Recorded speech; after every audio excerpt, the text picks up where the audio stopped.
Good morning, good afternoon, wherever you are in the world, and welcome to another one of our live commentaries. And this is the World Championships, the elite road race. And that is, of course, the one we've all been looking forward to. It's been a great week of racing in terms of the World Championships, under 23 medals, mixed relay, women's and men's. And here we're seeing the big crown jewel in the sport, well, in the World Championships. And in Kigali, the first ever African World Championships, and I for one have really enjoyed it. I think they've done really well, the hosts, and maybe we'll see it returning. But nevertheless, we've got 154.5 kilometers left of the road race in 2025. This is this is kind of, we're at the early parts of the race already. We've seen plenty of riders going out of the domestiques, etc. Abandoning, Julian Philippe is the big headline in terms of abandoning the race already. Someone that maybe after the Canadian races we were looking towards to do something, but unfortunately it looks like, no. It's not going to happen for the former two-time champion. But in terms of things happening on the road, we've got an interesting break still up towards the front. They formed very early on in the race, and of course this race is not your standard small race. It's a class. It's a monument with the elevation of greater than some of the Tour de France stages that we had this year. But they've already done over 100 kilometers of it. Actually 114 kilometers have already been done by the riders.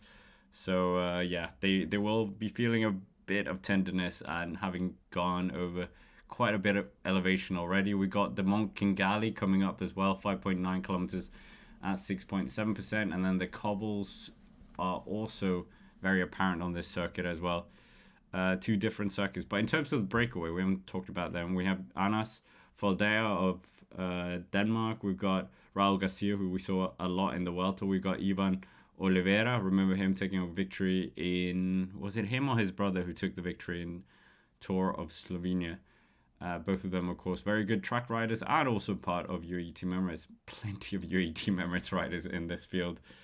But I think it will be a very, very interesting race. I think Remco was saying something that he thinks that the UAE guys are going to be helping TADEJ POGACAR as well. It's that weird kind of, they get their bills paid by UAE Team Emirates, not their national team. So I don't know. It's one of those funny little things in the sport, isn't it? But we're seeing Belgium and Slovenia working at the front of the peloton. Obviously, they're very engaged in trying to make this as controlled as possible. The break that I didn't finish talking about, they have Julien Bernard in there. They have Menno Husing of the Dutch team, 21-year-old from Visma Lease Bike.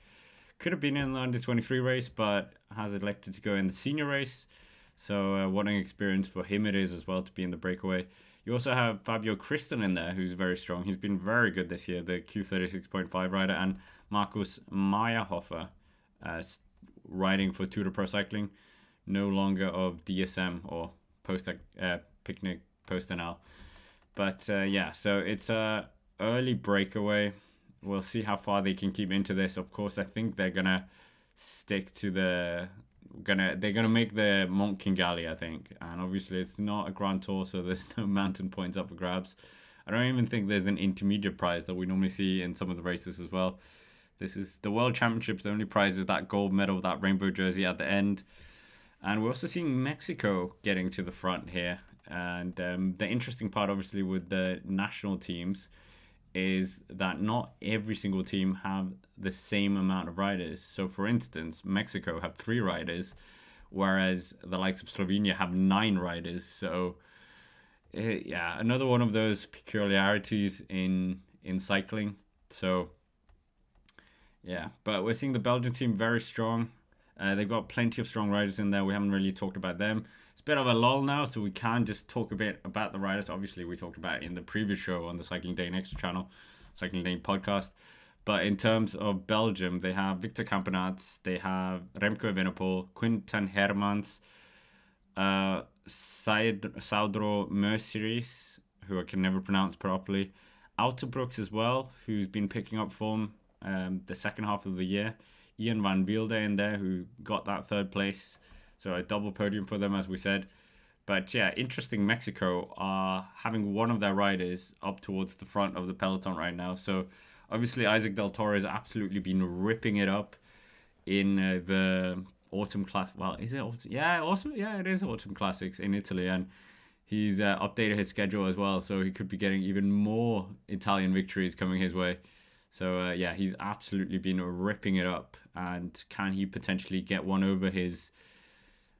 Yeah, what would you say his senior figure within UAE team members of Tadej Pogacar? I mean, Del Toro and Tadej Pogacar, very similar riders to yeah, they were very close in the time trial as well, fourth and fifth. And Tadej Pogacar obviously saying it's fuel for him that he's gonna attack even harder or do better here, but we'll see if that transpires. But yeah, great to have a few people here with us already. We are, of course, waiting for the big juggernaut duel, but it's still kind of calm before the storm here. And I think it's interesting that Belgium have Florian Vermeersch. I mean, he is UAT Members rider. And yeah, you never know. Could you 100% trust him? Okay, T-Hart saying Van Wielde abandoned. A lot of riders are already abandoned. Let's see if I can get a list of all the riders who've already abandoned. And we're seeing some of the Canadians in here. Michael Leonard. Is this Michael Leonard? It's not Derek G. We still don't really know what's going on with Derek G. What team he's going to go to. But yeah, Canada, I mean, Mike Woods, wasn't it? Didn't he medal in the Innsbruck one? I'll get back to us on that one. But Florian Vermeersch, he is doing the pulling. So he's servicing both his trade teammate and his national teammate of Tadej Pogacar and Remco Evenepoel. But we are on, or the breakaway on the climb, one of the climbs here, 1.3 kilometers at 6.2%. The Court de Kimi Huruara, that was probably terrible, but it starts out with a 11%, which is very hard. 150 kilometers still to go, 2 minutes and 40 seconds, not anything to worry the riders about. But we have had a whole list of abandonments already. Maybe I'll get this list on the page, because this is almost too long to read out. Notable riders, we talked about Julien Philippe. Louis Barret is no longer there either. Marc Soler, we talked about him. Kirsch Nederlands is not there anymore. So yeah, Luc Plapp gone already. Felix Inkelhard gone. Will Barter already gone, the man who recently signed for Tour de Pro Cycling for next year. And Sam Oomen gone as well for the Dutch team. Van Wielde, as you said, Tihard is gone as well. So plenty of riders gone already. This list, I think it's like 30 riders already. Many of them from smaller nations in terms of cycling as well. So that's a shame, obviously. But 149 kilometers still to go here. 2 minutes and 38 seconds, as we said. They're still on that cobbled climb. Very hard World Championships this year. And I'm sure we're going to see some big guys crack early on as well.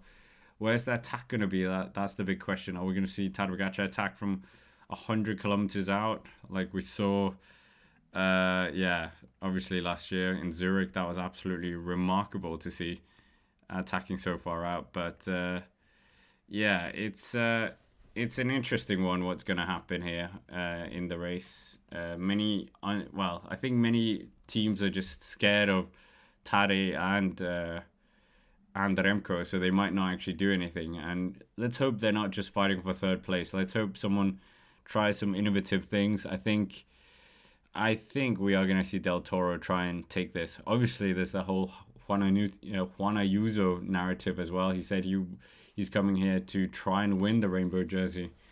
So we'll wait and see. If he wins it, that would be quite interesting. Well, quite funny actually. And Little Trek would be very happy as well. Drama as well in the Danish press. Mathias Gjelmos Jensen saying he wasn't very pleased with Juan Ayuso being signed for the team, because very similar rider, him and Juan Ayuso, going for the same things. I mean, they were battling each other in Tour de Suisse. They were battling each other in the Drôme Classic, etc., etc. So yeah, he thought that their team were more committed to him and were gonna commit resources his way in terms of riders, but not really what the team thought. And I think if a rider like Juan Ayuso's on the market, obviously you would go for him. But we're seeing number 74 and a bit of problems here for Spain. Who's that? Romeo, apparently. Iva Romeo, who's not really been having a good World Championships compared to last year, where he won the under-23 title. 11th in the individual time trial. He also got 6th in the mixed relay. But at the front, we're still seeing the breakaway working fairly well together. And they have, of course, got a Spanish rider up there in Raul Garcia. Raul Garcia moving to Movistar as well at the end of the year. So leaving Arkea, we still don't really know what's going to happen with Arkea. But a few riders jumping ship. We still haven't heard of Kevin Moklan. We still haven't heard of many of those riders. But we'll see what happens later. But we've got another Slovenian dropping out the back. It's not Tadej, but it is Jaka Primozic. And it's not, the Slovenians shedding riders, but it's a bit natural here. And I think in this kind of thing, it's not like a Grand Tour. So if you are shed off the back, there's not really any point to keep going because you're not on a accumulated time like we have in the Grand Tours.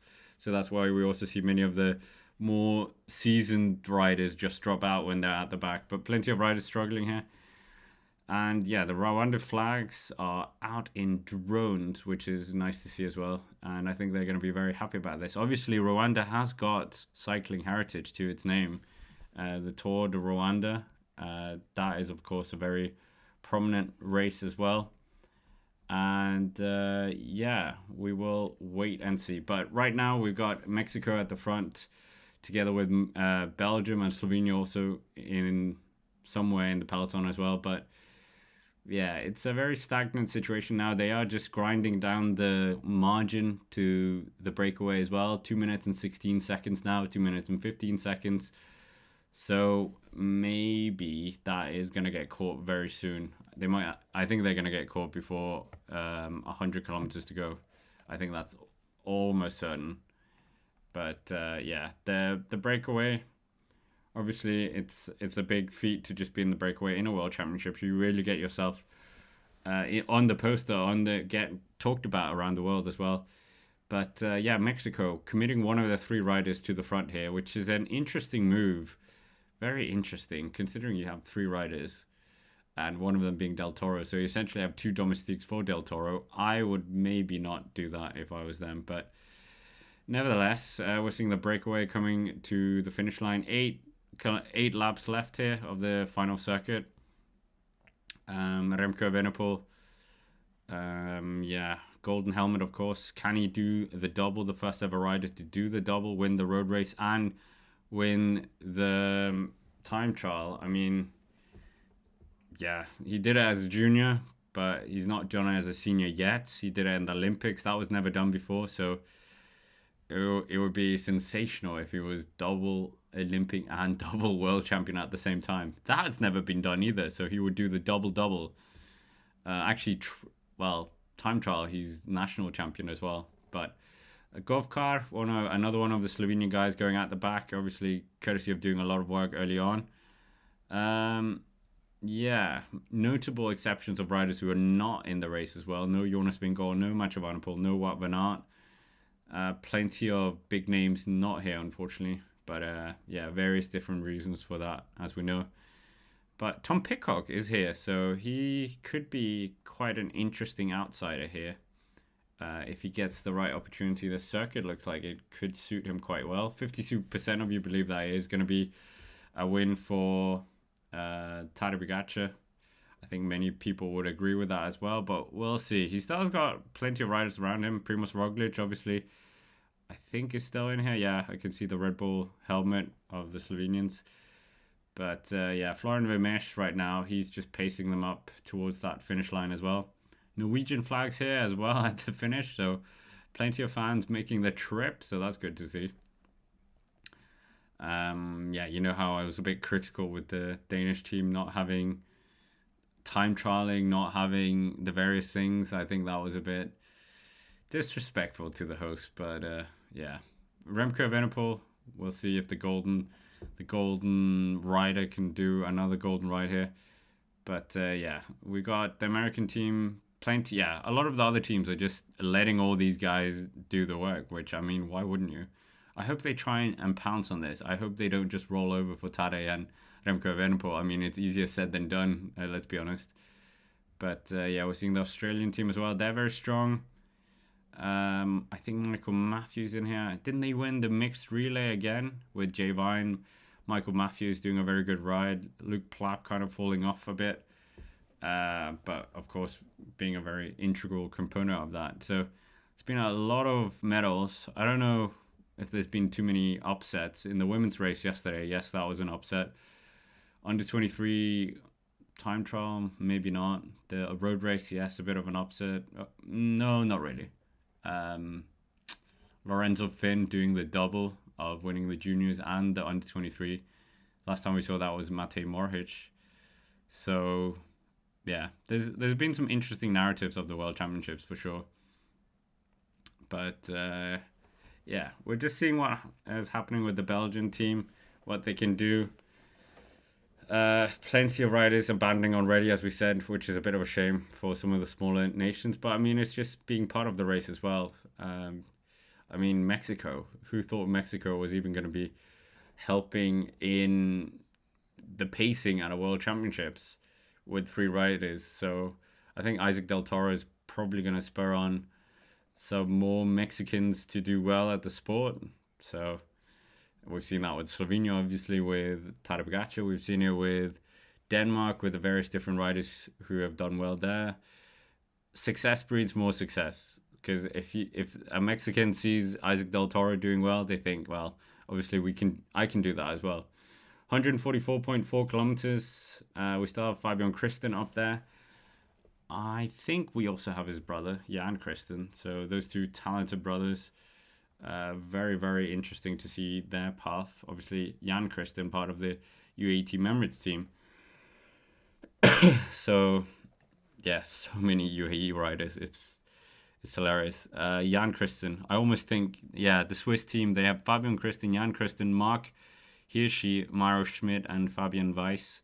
So a very strong Swiss team. Only 5 riders, but very, very strong. I mean, the Portuguese team, no João Almeida in there, unfortunately, but they have Iva Oliveira, as we said in the breakaway, Thiago Antunes, Alfonso Ualio, who we've seen quite a lot, and Antonio Mogado, another UAE rider, but there's actually 2 UAE riders in there. So you just see the UAE riders are just spread in all these different national teams. It's almost easier to say which team hasn't got a UAE rider. Obviously, Visma Lease bike, pretty apparent, well, not as apparent as we have with them. But yeah, two of the Slovenian riders just going at the back here. As we said, Grovka and not Primoz Roglic, but his almost namesake in a way. The Danish team are also kind of under the radar kind of thing. They've got a strong team with Kasper Pedersen, Alexander Kamp. I would love to see him win. I think it's a bit too hard for him, but he was very good at Amstel Gold. The Amstel Gold winner from this year, Mathias Kjellmos Jensen, as we talked about earlier. Christopher Juel Jensen as well. Mikkel Honoré, Esbjørn Helmose, Anders Foldauer, who we got already in the break. Anton Charming as well. So yeah, it's a pretty strong Danish team, but it's just, I don't know if they got it in them to get a top 5 or finish or medal here. We'll see. But Kjellmos Jensen has been having a somewhat good year. As we said, he is leading the team, but in the Tour of Luxembourg, he took stage 3, the win there. He lost the lead on the final time trial to Brandon McNulty, and yeah, he was also 4th in the Grand Prix Quebec. So I mean, I'm really glad I'm not Mathias Kjellmos Jensen when you look at his program, because in the last month he was in the Tour. Well, from the Tour de France, he DNF'd there. Then he went to the Tour of Denmark. Then a few weeks later, he went to the Maryland Cycling Classic, which he's won before.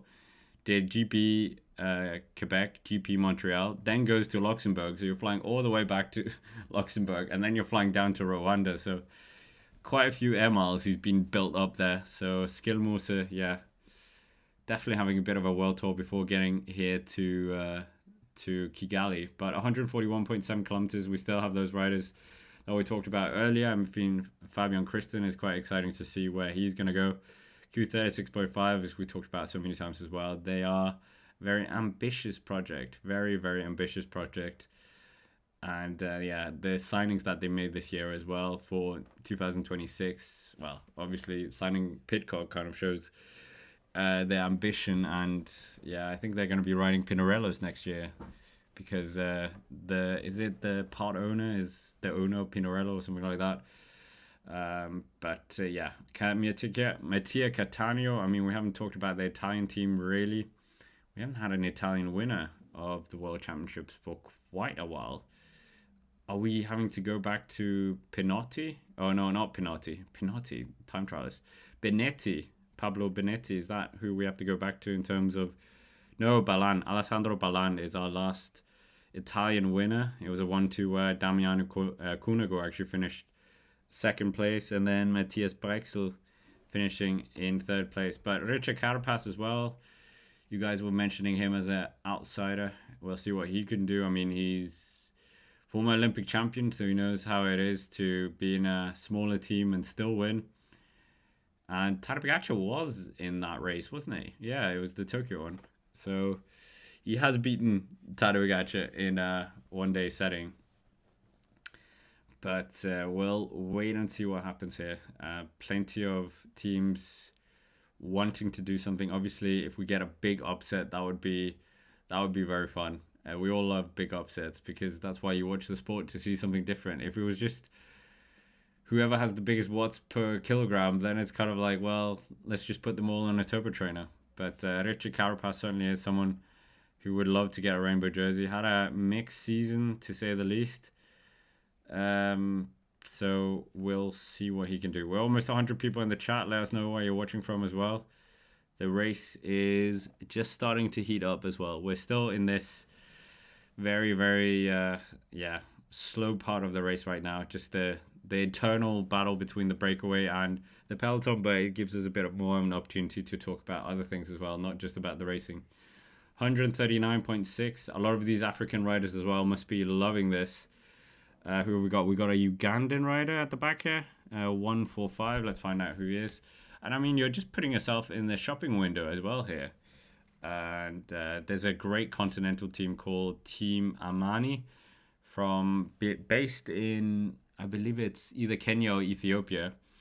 And they have said that they wanted to provide the opening to all this African talent. And obviously, Binyam Gamai, well, he isn't their poster boy, but he is African cycling poster boy, obviously. So we'll see if any of the African riders might get snapped up here by European teams as well. 139.3 kilometers, 2 minutes and 7 seconds. I mean, if you can stay in the World Championships till like the last 50 kilometers, I think even that is quite a testament to how strong you are. Because as we said, plenty of the domestiques have already dropped out the back. But anyway, 139.3 kilometers, as we were saying. The break has lost a fair bit of their lead now, 2 minutes and 8 seconds. Plenty of Rwandan fans on the side of the road. And yeah, nice flag actually. So we will see. We will see what happens here. But the breakaway is still having not a comfortable margin, but still somewhat of a margin. We're getting another rider abandoning here from, which country is this? Thailand. And I'm not going to pronounce his surname because I will make a fool of myself on that one. But yeah, plenty of riders going out the back here. The list is ever growing here. We're getting towards Mont Kigali as well. Mont Kigali is obviously going to be an interesting climb. 5.6 kilometers, 6.8%. I don't think anyone's going to make a move. Or maybe this is where Tadej Pogacar attacks. Is Remco Evenepoel going to attack early as well? Not quite sure. I mean, we could get a scenario where those two with Del Toro are the three that go up the road. Juan Ayuso, how's he feeling as well? In terms of race days as well, they're saying the number of race days of the last winners, the riders with the least amount of race days before winning was actually Mathieu Van Der Poel, 41 race days in 2023. Obviously, caveat being that he also did a fair few cyclocross races that year.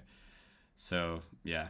Speaking of cyclocross, we got Tom Pidcock up towards the front as well, right? Wearing his Red Bull helmet. Yeah, the British team, we haven't really talked about them. We can just give them a mention as well. Last time we had a winner from them was obviously Mark Cavendish back in Copenhagen. So they've had to wait a fair while and for that. Oh, they're still waiting. We're seeing Binyam Gamay as well, just being mentioned here as well. But the GB team, they've got Joseph Blackmore, the winner of the Tour de l'Avenir last year, Mark Donovan, Oliver Knight, who's already abandoned, James Knox, a good climber for Sudal Quickstep. You've got Björn Kunert, the Yorkshire-born rider, Oscar Onley as well in there. Obviously very good at the Tour de France, finishing in 4th place. Tom Pidcock, Fred Wright as well, who will be joining Tom Pidcock at Q36.5 next year. But they've got plenty of riders up here towards the front. They've got 4 riders in the front end of the peloton. So we'll wait and see what they can do here. It is looking very interesting. Yeah, no radios as well. That is always a great little twist for these World Tour riders that are so used to this. So yeah, we'll wait and see. But the Australian team looking very strong here up towards the front as well. Michael Matthews very strong. One of the Mexican riders, David Reyes, going out of the race now. So now there's only 2 Mexican. I think maybe there's only Isaac Del Toro here. So another one bites the dust, unfortunately. But Del Toro here, riding next to Tadej Pogacar. These 2 former Tour de l'Avenir winners. Yeah, it's gonna be. Imagine if it's Ayuso, Del Toro, and Pogacar. That would be absolutely incredible. But yeah, we got Callum Scottson going out the back as well for Australia. So job done for him, I guess. And yeah, we will wait and see. I wonder if we have had Eder Freyer out the back yet for the Mexican. That's the other Mexican who rides for the Miami Blazers, which is a club, not a continental team over in America. 136.9 kilometers here. I believe he is the one working at the front right now. So doing a good turn. He's putting himself in the shopping window. I mean, he is. He is working at the front. He's showing that he's got the legs quite deep into a World Championship. So maybe we will see a few transfers being signed. Luke Lamperty going out the back for the Americans. I mean, I'm pretty shocked Luke Lamperty was here. It's not really a course designed to him. Bit more of a hardy sprinter, would we say? But yeah, USA, who have we got in here? Will Barter already out. Luke Lamperty gone as well, as we said. Quinn Simmons could maybe win this. He's a very good rider, as we know. Kevin Van Mark, we were saying the UAE connection. I mean, he's signing with UAE next year. Larry Warbass as well. But I mean, sorry, American friends. I don't think we're going to get an American winner. This might be the clip that I'm clipped on forever when Quinn Simmons wins the rainbow jersey, but let's see. The French as well. Julien Philippe, Louis Barret, both out the race. Julien Bernard up the road in that breakaway. Jordan Jegat, the top 10 finisher in the Tour de France this year after poaching that 10th place on the penultimate stage. Valentin Panapantra, the Mont Ventoux stage winner this year, also in this race. Paul Cesarx and Pavel Sivakov. Again, Pavel Sivakov, another UAE rider. These UAE riders are just everywhere. So 135.2 kilometers still to go. The break, 2 minutes and 4 seconds still. Keeping it quite solid here. We got Japanese riders at the back as well. Let's find out who number 145 is. But I mean, the longer you hang on, the more you're showing yourself off. I think, yeah. I think we'll see. Oh, it is. It's Charles Kagimu. I mean, from Rwanda. I think, isn't he the African Games individual time trial champion? Yeah, from last year. 2-time African continental champion in the time trial as well. So where did he finish in the time trial? Oh, he didn't do the time trial. Interesting. Current double Ugandan road and individual time trial champion. He rides for the team Armani team that we talked about earlier. He was at the Tour of Rwanda as well, finished 58th in total. But yeah, I'm sure, yeah. Well, I'm sure he's one of the guys who's thinking that he can show himself off here. And you never know. You never know if you can get picked up by one of the all these continental teams, all these pro continental and world tour teams, they're all watching this race. So we will wait and see. We will wait and see. 2 minutes and 2 seconds here. Have we got the Irish team up towards the front here? It looks a bit like that jersey. Of course, they've got Ben Healy in here, the Irish team. And we'll wait and see if Ireland, I mean, when's the last time? Have we? Yeah, obviously we've had an Irish champion, Stephen Roach, back in 1987. I don't think we've had any other. Sean Kelly never won it, which was one of the things that, yeah, he probably would have wanted. Obviously, everyone wants to be world champion if you're a pro cyclist. But Ireland, they've got Eddie Dunbar, Ben Healy, Ryan Mullen, Darren Rafferty, Rory Townsend. So, I mean, out of those, it's really bad to say, but I only count 2 Irish riders, really. Eddie Dunbar and Darren Rafferty. Ben Healy, Birmingham. Ryan Mullen, Wales. Rory Townsend, he's from London. So, I mean, it is what it is. Yeah, guys, I am a bit sick. That's why I've got the scarf. So, great time to be sick, isn't it? But Mexico is still up towards the front here with their only remaining rider outside of Isaac Del Toro.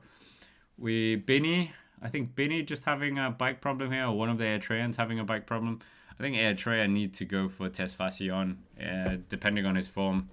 Better suited to him. Gabrak Sabia or Marari Kudos as well. Maybe could do better. You never know.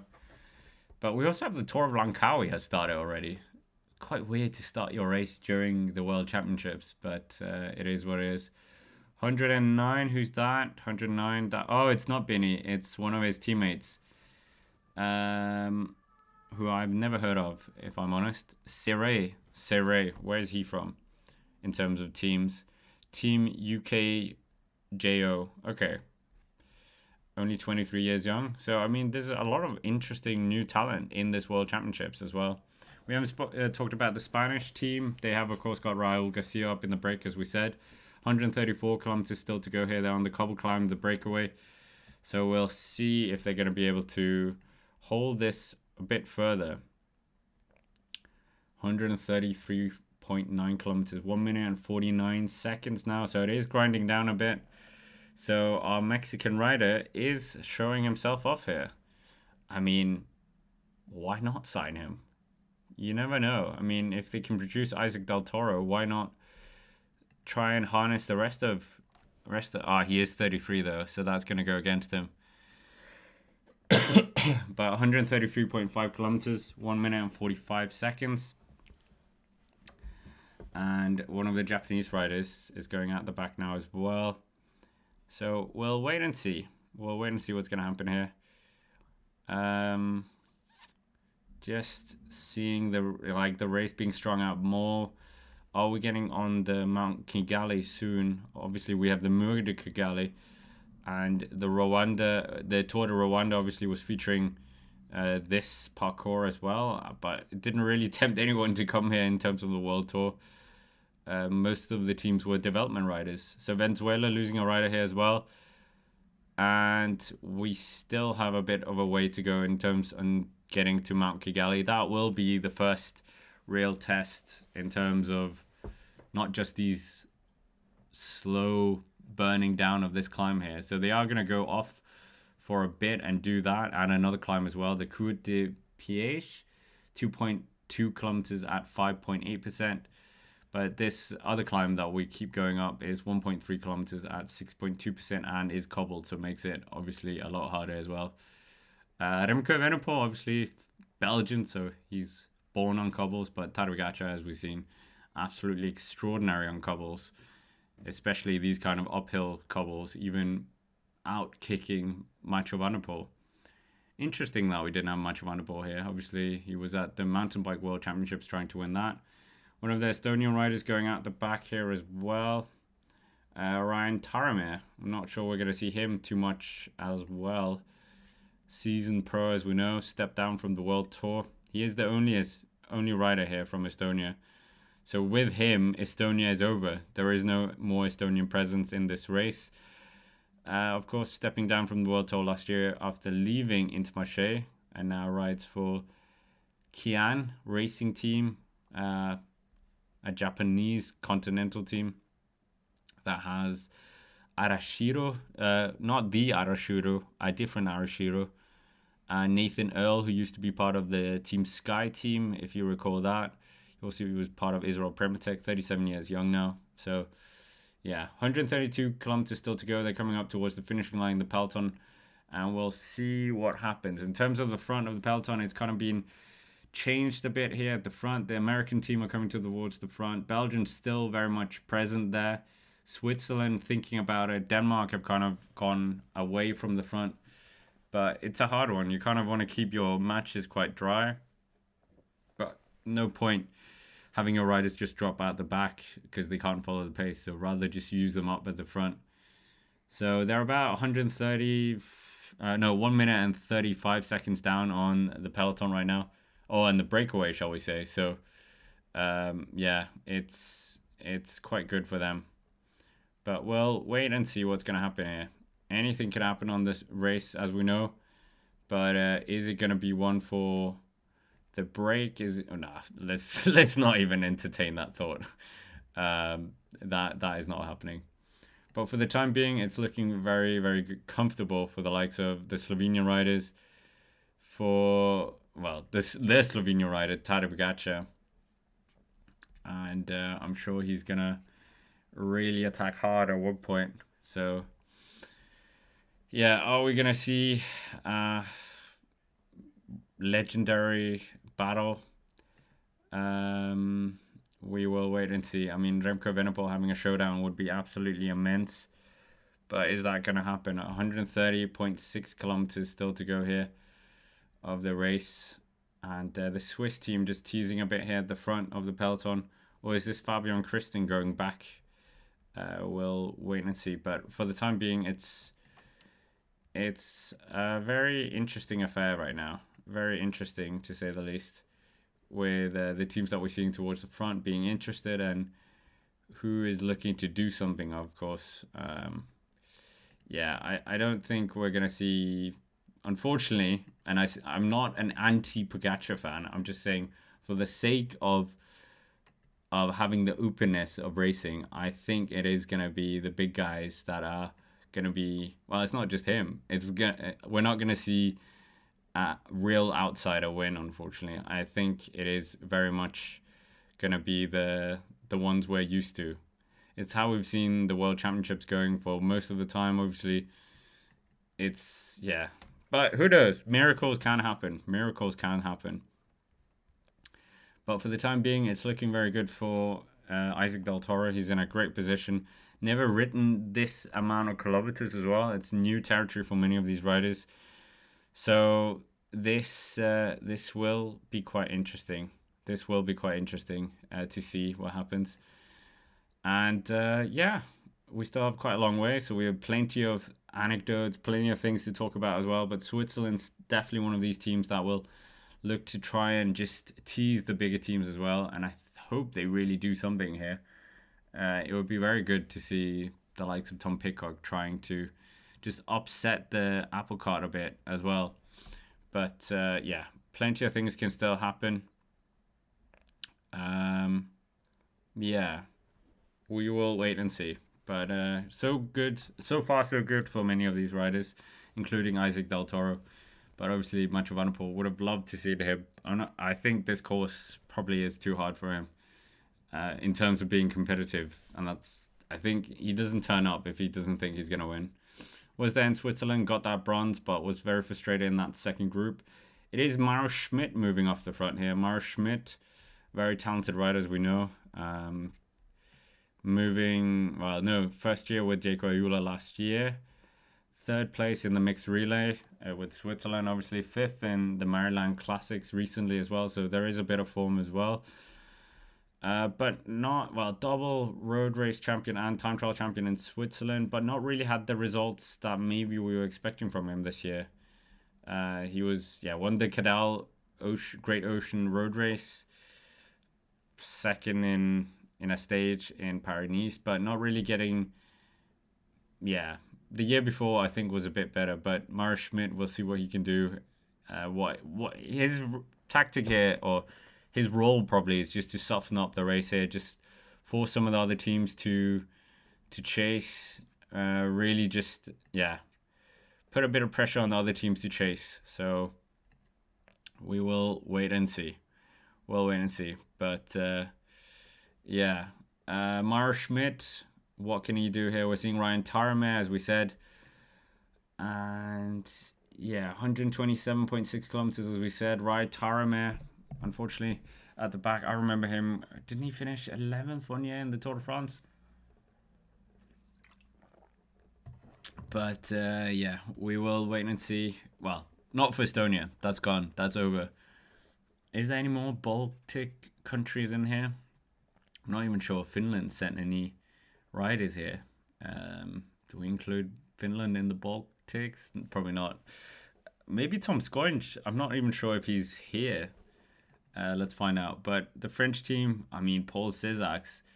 Let's see what he can do in his first ever Elite World Championships as well. Super talented rider, as we know, winning the Tour de l'Avenir this year. Under 20, on a junior world champion, we're seeing Antonio Magaro here. Another one of those UAE riders. UAE have really committed riders to this, so good for them. A lot of exposure for Colnago.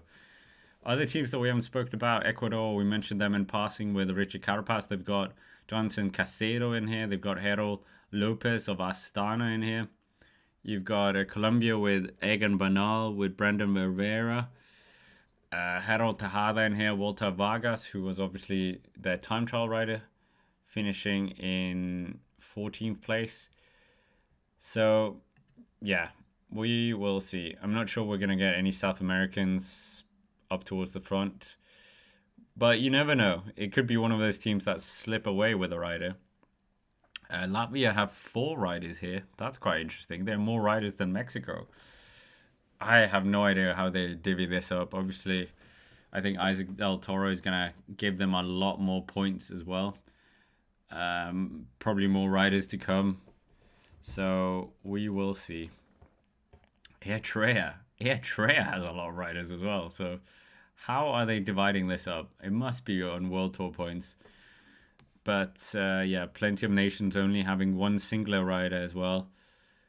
So yeah, if there's any singular rider who is in here within 50 kilometers to go, that is very well done by them. Obviously, we have got, or they have, we have not. we don't have soigneurs. But they have, of course, got soigneurs at the side of the road as well. So that helps quite a lot for the riders and kind of alleviates the pressure of not having, plenty of domestiques. So, yeah. But Maurice Alexander Maya is out of the race as well. So another one of these singular riders out. The Dutch team, we haven't spoken about them too much. The breakaway, they have about 1 minute and 39 seconds still. So they still are commanding a bit of a lead. One of the Australians going out here. Who's that? 61. Is this? I think this is just the riders we talked about earlier. Yeah, Callum Scott's out. And I mean, no Ben O'Connor finishing second last year. He had a great season last year. Absolutely immaculate season. Ben O'Connor finishing second, getting the world relay, and that was just at the World Championships. 124.5 kilometers. We're getting ever closer to that Mount Kigali. And maybe we will see the pack just being split a bit more here. The breakaway up towards the front. They are on the Kurt Kigali Golf. 14% at the start. It's not a cobble climb here. 8.1% in total. 124.3 kilometers. And yeah, Anas Foldawa. Spoke to him at the start of the year. Very nice guy. And very, very ambitious as well. See what he can do. Rides with Jacob Aula. And yeah, we're just seeing the riders. Eva Oliveira A strong year from him. I mean, a very good track rider with his brother. Won 2 stages of the Giro de Abruzzo this year. Won that 1 stage of the Tour of Slovenia. Road national champion as well for Portugal. And just came off the Vuelta a España, where of course he was helping Juan Ayuso finish 5th in the Valladolid time trial, and was part of that team time trial stage win. Menno Husing is out the back here, the Dutch rider. So Husing is out the back, so we lose another rider. And yeah, it's whittling down as we speak. 124.1 kilometers to go. Still 220 meters for the front riders of this climb. And the peloton 1 minute and 40 seconds behind. So they have cut a bit of that lead since we've got on air as well. So we'll see what happens here. Iva Oliveira, very, very interesting rider. Anas Foldewa, also a very prominent rider. And then we've got one of the French riders, Julien Bernard, up here as well. But yeah, a lot of these riders having a mini around the world trip before coming to the World Championships. I mean, if you went to Canada and then came back to do a race or the Tour of Luxembourg and then come here, does that not affect you? Am I the only one who gets affected by traveling? Not exactly the most desirable thing. But yeah, they brought back Mara Schmidt here, I think. Is this Mara Schmidt? It looks a bit more like Mark Hirschi. So is Mark Hirschi riding up towards the front? They are doing very well here to just keep this gap very manageable. Slovenia still have many, many riders. They have the maximum amount of riders. And yeah, I don't know if I like that. That is kind of like they should give all the riders they should give all the riders all the different things with the thing. I mean, keep it a level playing field. So I don't know how we feel about that, but it probably wouldn't be very manageable either in terms of having the, what are we saying? Having, if every single nation had 9 riders, there would probably be, how many teams do we have? So it's also something to do with that. But Matej Mohoric up towards the front here. Denmark also very prominent towards the front. 108 from Ireland going out the back now. And yeah, who's this? Who have we got? Is this Eddie Dunbar? No, Darren Rafferty. Was this Darren Rafferty? Let's just double check. This was I think it's Townsend, the surprise winner. Kimugi is going out the back as well, the Ugandan double national and time trial champion. And yeah, we will wait and see. But yeah, the Belgian team coming up towards the front again. And we will see what happens here. 1 minute and 54 seconds. 1 minute 54 seconds. So it has just increased a bit for the breakaway. Yeah, we're still in that kind of calm phase before the storm very much, and we still have you guys thinking Tadej Pogacar is the overwhelming favorite still. So yeah, but the Belgians, very, very interesting. Australia, what are they gonna do here?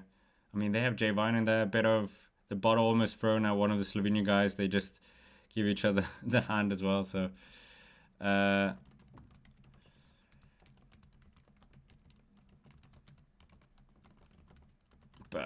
yeah, we will see what happens here. Riders just getting bottles here on the side of the road. The Monkey Galley, of course, coming up, and that could maybe be another point again.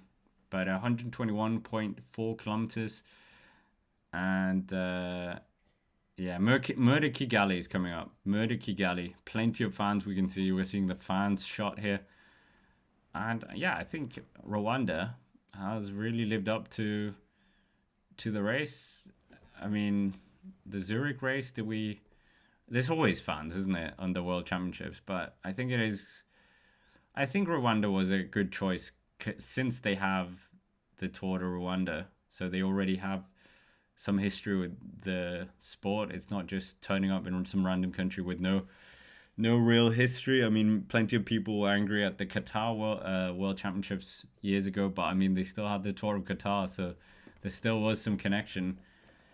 And I mean, if we just went to Slovenia, Denmark, and all these places where the sport is very prominent, then the sport wouldn't grow. So I think it was a hindsight. I think it's been a success for the sport, and I think it's been very good. 120 kilometers still to go here. 2 minutes still, so it is growing a bit up here.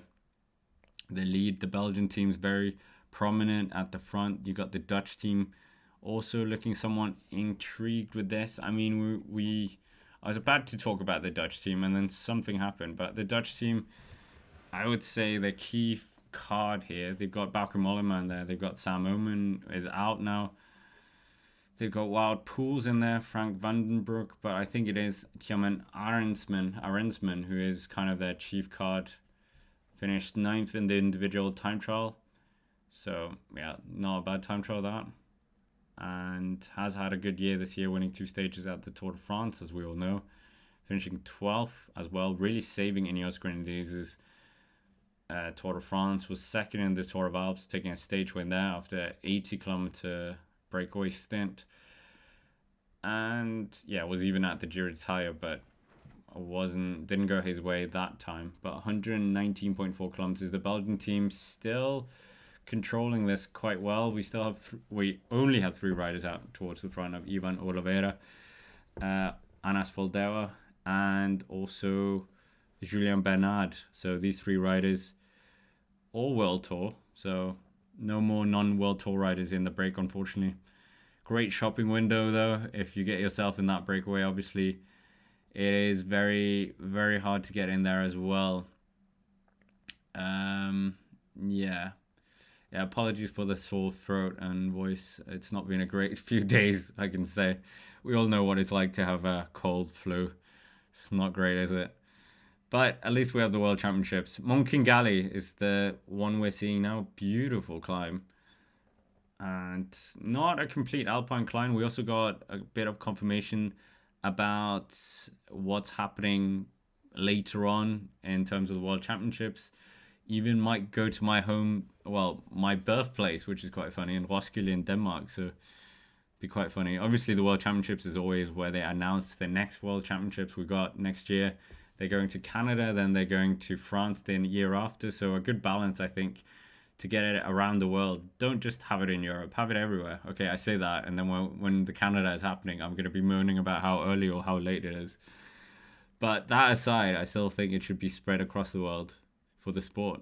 I think we all think that, if we're honest. 118.7 kilometers, 1 minute and 58 seconds here.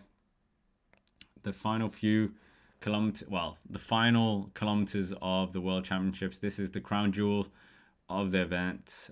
Plenty of world champions crowned, as we said. And we will wait and see. 118.5 kilometers. When an American's going out, who's this? Little Trek rider. Is this Quinn Simmons? Who is this? One of the Americans just going off. One of the Americans just leaving the race. If that was Quinn Simmons, that would be pretty bad for the American chances. Let's see. But 118.4 kilometers still to go here of the race. Still 1 minute 58 seconds. Portugal, France, and Denmark up towards the front. And I mean, if you have a rider up there, would normally mean that you don't need to do any pacing in the peloton. Plenty of riders have already dropped out. Do you want to know how many? 52 riders. 52 riders already out. That is a whole bucket load of riders. Jonas Roche also out, and plenty of World Tour riders. So, yeah, many of these riders obviously just coming here to do a job, and then when that job is over, they're like, I'm out. There was a crash earlier as well, but it's not like there's been too many mishaps here. Not many mishaps, but they're coming down the Côte de Pinache. 2.2 kilometers, as we said, at 5.8%. And then the next obstacle for the riders will be the Mont Kigali. We're seeing Binyam Girmay here, the number one African rider, I would say, really putting Africa on the map last year at the Tour de France. Struggled a bit this year with form. He did finish on the podium recently, so maybe he has picked up some form. So we'll see how long he kind of keeps himself inside contention here. But obviously he was talking down his chances a bit. So we will see. But the Eritreans, obviously, I think, arguably the strongest African national team right now. Obviously, they have the most riders as well, comparable to all the other African nations within this World Championships. Yeah. But 117.6 kilometers, 2 minutes and 3 seconds. This is, it's still very much in the balance right now. We're seeing some riders getting caught now as well. They're being brought back from the earlier breakaway. I think Fabio Christen might be one of the riders here as well. But the Swiss team could be very interesting if they throw a spanner into this. Which teams are going to throw a spanner into this? I mean, Norway have 4 riders. Stoute Mittent, Andreas Leknesund, Sven Erik Byström, friend of the channel, super nice guy, former under-23 world champion back in 2014. He's going to be riding with Uno X next year, but is more of a domestique these days, unfortunately. But a very solid rider. So the best African riders finishing in the last few years in the World Championships. Let's go through that as well. That will give us an indication. Last year it was Tespassion, 53rd. Ryan Gibbons was a DNF. That was the best result. Binyam Girmay, 54th in 2022. 2021, Kudos finished 50th. Obviously, Girmay finished in 2nd place in the under-23 road race. That was the first real spark, ignition point of Girmay. And, I mean, the best result we've had from an African rider has been Nital Burhan, back in 2016, finishing 13th. So we're still missing that kind of top 10 finish from an African rider. And yeah, it probably will come eventually. Maybe this year, you never know.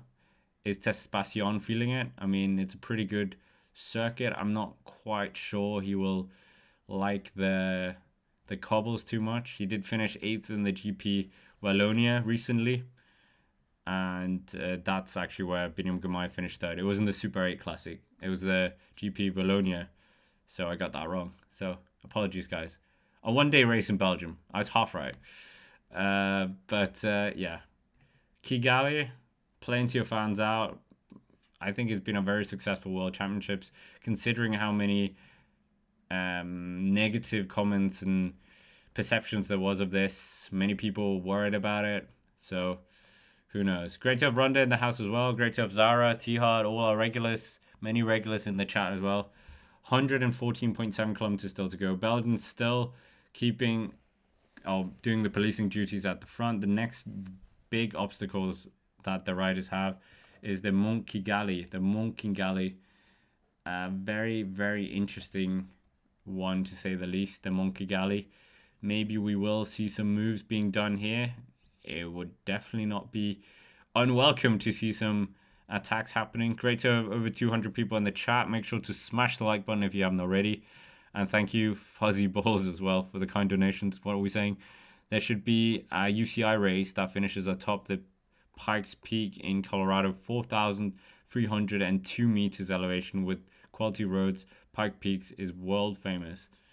I mean, you're preaching to the choir here. I'm very sad about the Tour of Colorado, the Tour of California, etc. Yeah, not being on the calendar anymore. Maybe it'll come back. Who knows? 113.8 kilometers, 2 minutes and 7 seconds. 2 minutes and 7 seconds here. They're still keeping the lead quite, the lead is quite close now. I mean, the abandonments. Who was the American rider? I didn't see who that was. I'll try and find out who that. I think it's Quinn Simmons because it was a little trek and let's see if they've updated on this sheet here. No, Pro Cycling Stats. We're relying on them for their abandonment here. Obviously, we don't really get the list from the organisers. It's a big list to run down, so I don't begrudge them anything. What are we seeing here? Slow-mo happening. The two Swiss riders, what are they saying? So maybe the Swiss, yeah. Let's see if the Swiss team can do something. But the Belgian team certainly are looking in firm control. Remco Evenepoel will try and do whatever they can here. Apologies. The Italian team, we didn't really talk about them too much. Andrea Bajoli, he was very good in Il Lombardia. Was it last year or the year before? Matteo Cattaneo in there. I think he was out towards the back. Ciccone was very good. When was he good? I mean, he's had a up and down season, really. It looked like he was going to try and get the top 10 in the Vuelta a España. Got 8th on the final stage after being in the breakaway in the Vuelta a Burgos. He probably should have won that, if I'm honest, because he lost a lot of time on the first stage in a crash that wasn't his fault. The Giro d'Italia, obviously abandoning there, but did sit inside the top 10 for quite a while, but had a crash there, which was sad to see. Trying to go for that top 10 position, but just not happening.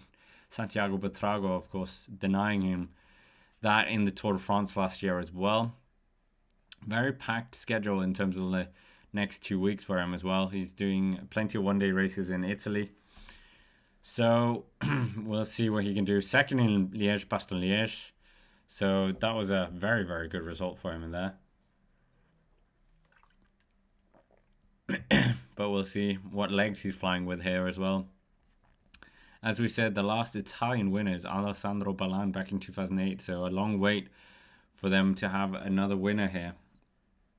The Spanish team, we haven't really mentioned them either. Obviously, a few riders going out. Raul Garcia, I think he's not going to be finishing now after being in the break and being caught. Mark Schmidt here towards the back, just on bottle duties. Iva Romero, we said he was out as well. Carlos Verona, maybe he's in here somewhere. Carlos Canal, I think he's in here.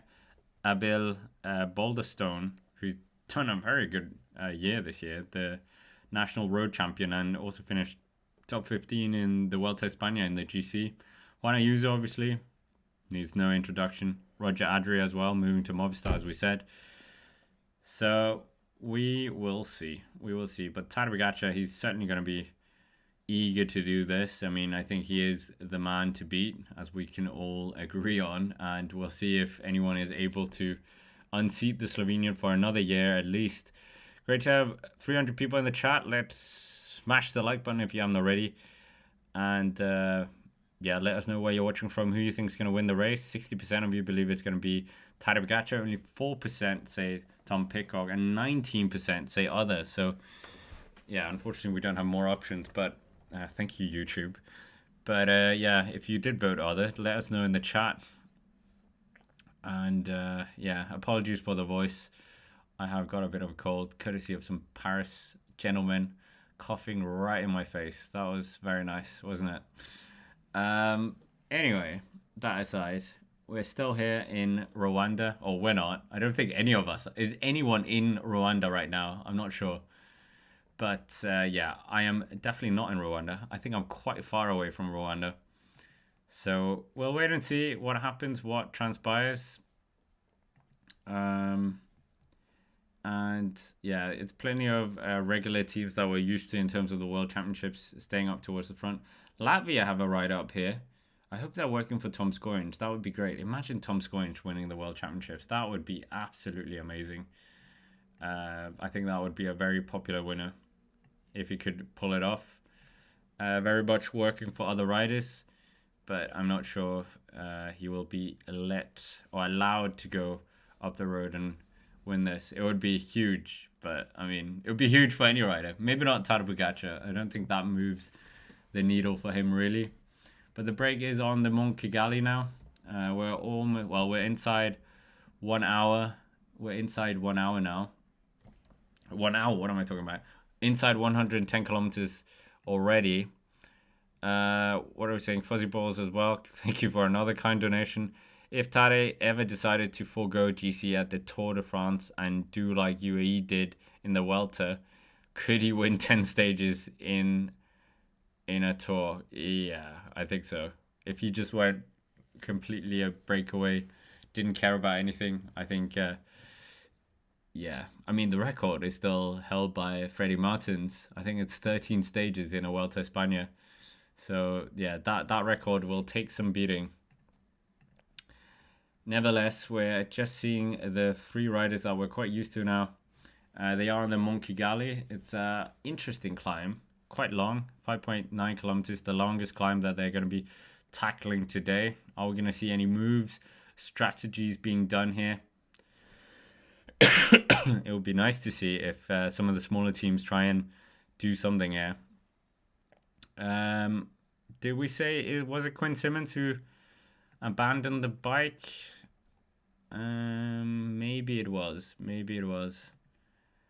But yeah, Quinn Simmons. I was flirting with the idea of, we were talking about who was going to be the outside winner if there was an outside winner. When you look at the DNFs, we've lost quite a few German riders: Felix Enkelhardt, Jonas Roch, Georg Zimmermann. 3 riders. Alexander Kamp. Oh no, Alexander Kamp is gone. That's a shame. Very, very nice guy in person. Very exciting rider as well normally, but maybe he was there in the earlier parts. He was just here to do the job, to look after Matthias Gilmour Jensen. No Alaphilippe, as we said. No Louis Barret. So France without 2 riders, but I can't actually see an American rider being noted as DNFing. So yeah, Slovenia lost 3 riders already. They were part of that earlier part. Florian Vermeersch going out the back now, so he's done a lot of work here for his 2 leaders of Remco Evenepoel and Tadej Pogacar, because I mean, he was kind of helping Slovenia and Belgium at the same time. But Florian Vermeersch kind of caught, yeah. But Slovenia moving up towards the front now. They are on the Monchigali now as well, so I think this is going to be Slovenia maybe showing their hand a bit here. We are coming closer to that Tadej Pogacar range that we had last year in in Zurich, where he completely caught everyone off guard. No one wanted to chase him down. They thought he was just burning all his matches, and yeah, he was, but he managed to win in the end. So yeah, I don't know if they're going to be more hair on soap with Tadej Pogacar this year. If I was Remco Evenepoel, I would not let him leave my side. I would be right on his wheel. But maybe more riders think it's easier said than done, isn't it? Following Tadej Pogacar. Yeah, plenty of riders abandoning, as we said, but I still haven't got a confirmation of the American rider. I presume it can only be Quinn Simmons. But I mean, the Americans are still up towards the front. No Brendan McNulty, I think, in this team. Will Barter? Can it be Will Barter?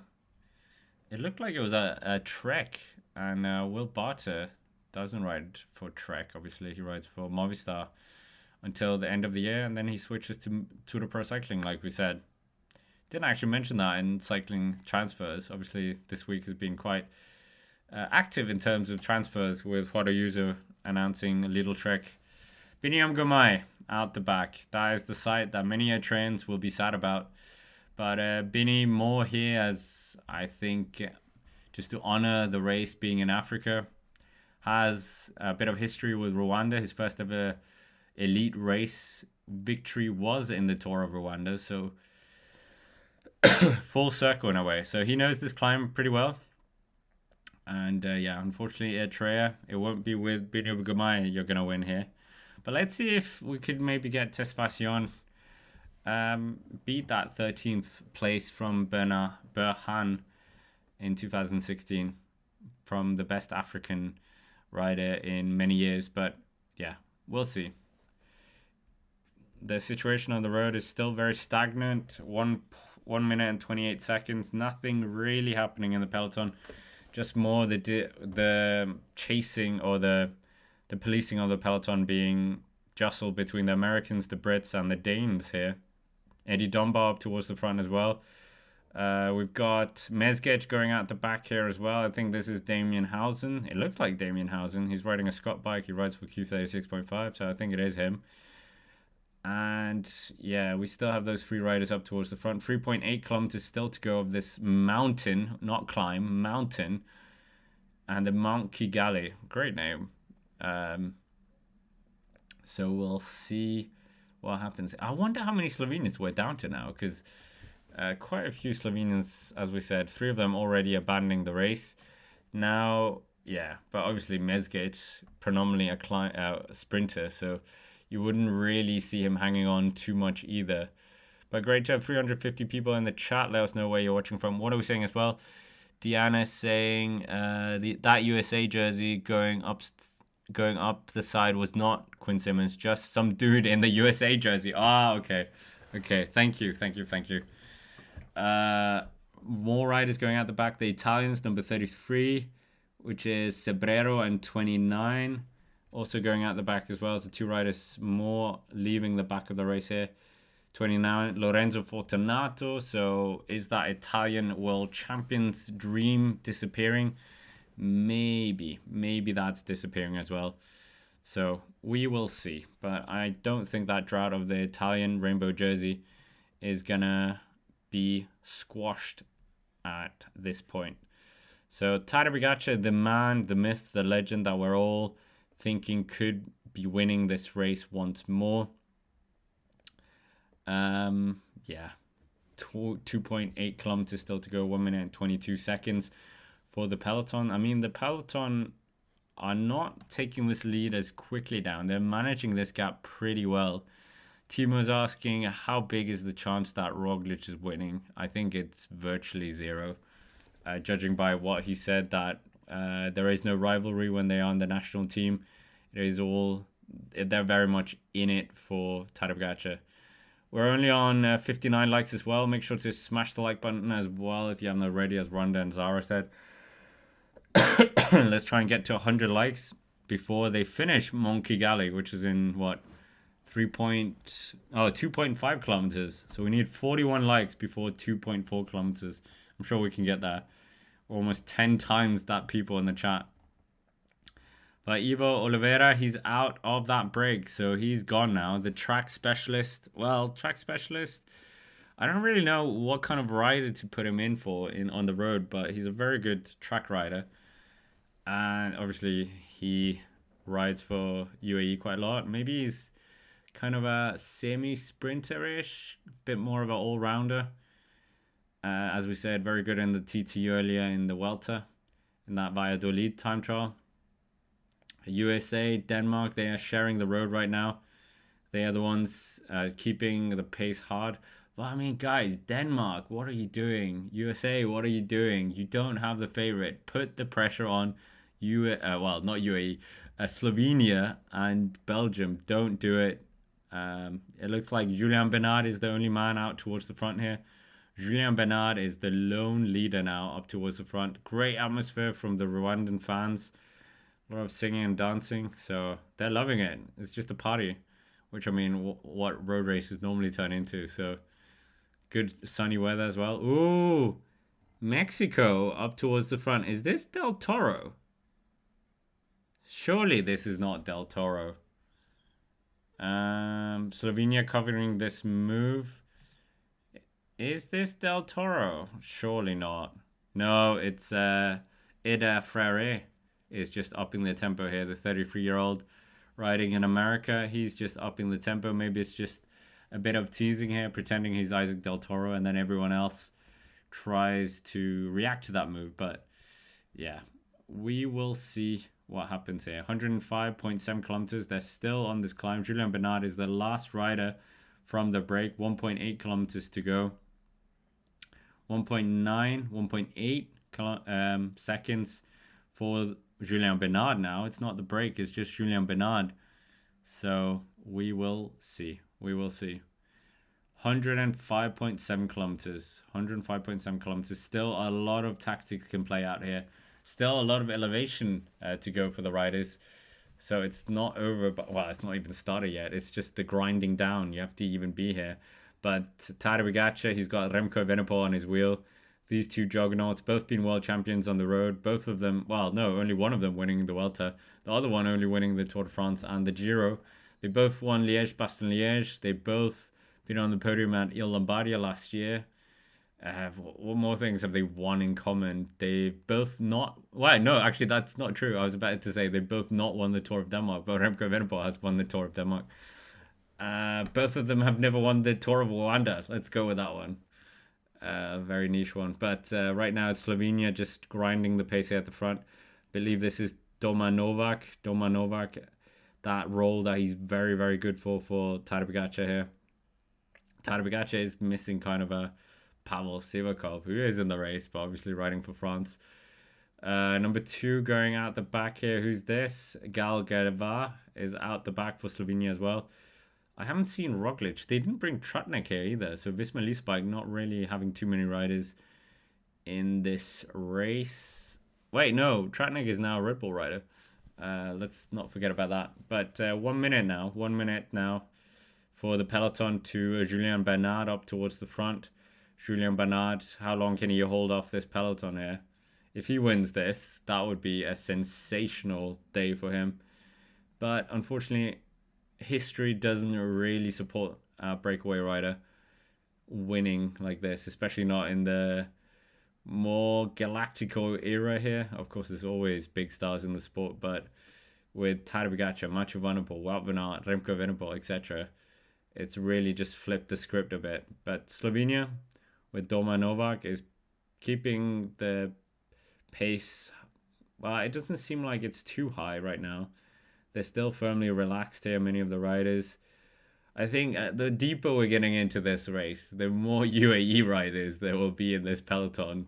And when I say UAE riders, riders who ride for UAE Team Emirates every single other part of the year than the international event here. One of the riders, number 98, just struggling to hang on here at the back.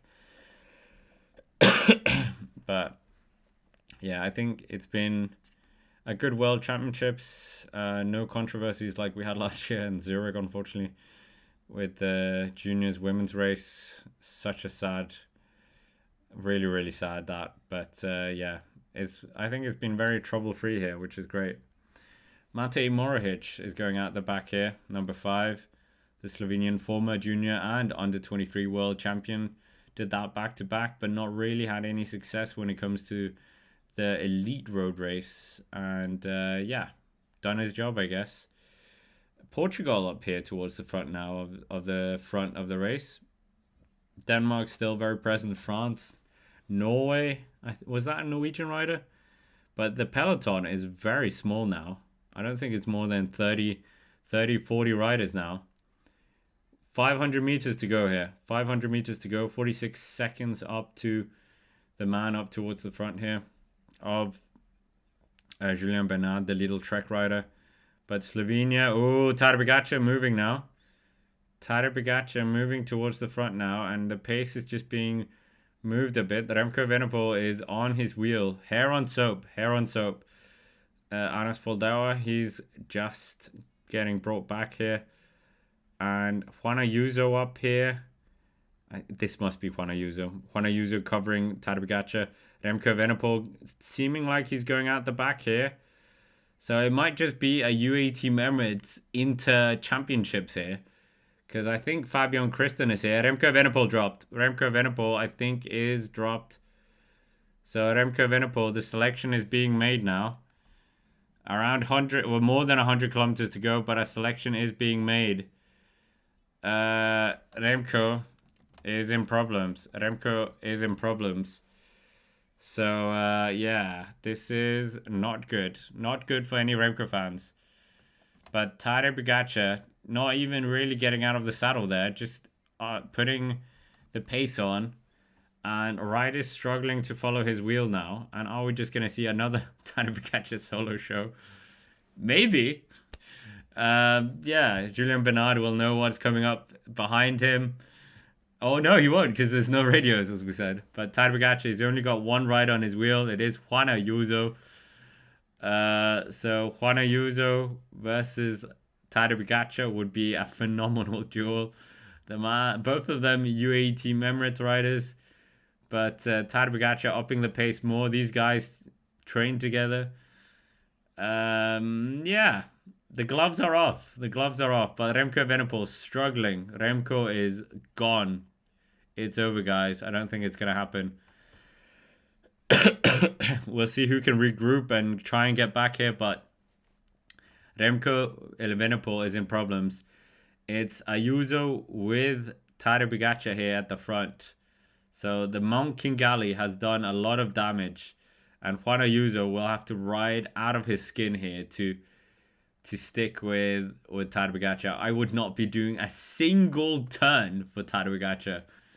That's nothing against TADEJ, but we all know who TADEJ Pogacar is. I would not be riding a single turn. These two already have a huge gap. Already a huge gap. Yeah. Wow. This is yeah. Wow. Remco Evenepoel not gonna be doing the double this year. That double, elusive double, is still over. It's still not there. But now it's gonna be about picking up the pieces as well. Ayuso is just pushing on here in the descent, trying to put TADEJ Pogacar under a bit of pressure. But we know TADEJ Pogacar is a very phenomenal descender. So yeah, Juan Ayuso very much out of his comfort zone here. But if Juan Ayuso wins this, that would be just add another chapter to his interesting, what should we say, 2025, with a few drama moments, the Giro, the signing for another team. Yeah, the beast thing. I mean, quite a year Juan Ayuso has been having. But yeah, Little Trek will be hoping he wins this for sure. Imagine you get the world champion, you just signed him. That would be absolutely remarkable. But other riders are coming up the back. Who's this? I think this is Del Toro. So we're going to have a UAE show at the front. Oh my goodness. Del Toro, Juan Ayuso, and TADEJ Pogacar, I think, is going to be our front three riders in a bit. Yep. Mexico, Spain, and Slovenia, and they're all UAE riders. I said this was going to happen, and yeah, it happened. I didn't think it was going to happen. I thought that was going to be one of these funny scenarios, pro cycling stats scenarios. They must be laughing now. They must be like, guys, this is like a club ride. So yeah, this is quite funny. I've never seen this. Have we ever seen this? Three riders from the same team at off the front at a World Championship. They're all in great form, as we know.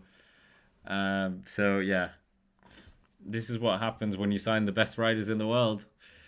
So yeah, Remco Evenepoel, he's taking up the lead in the chasing group here. But the UAE trio, it's crazy, isn't it?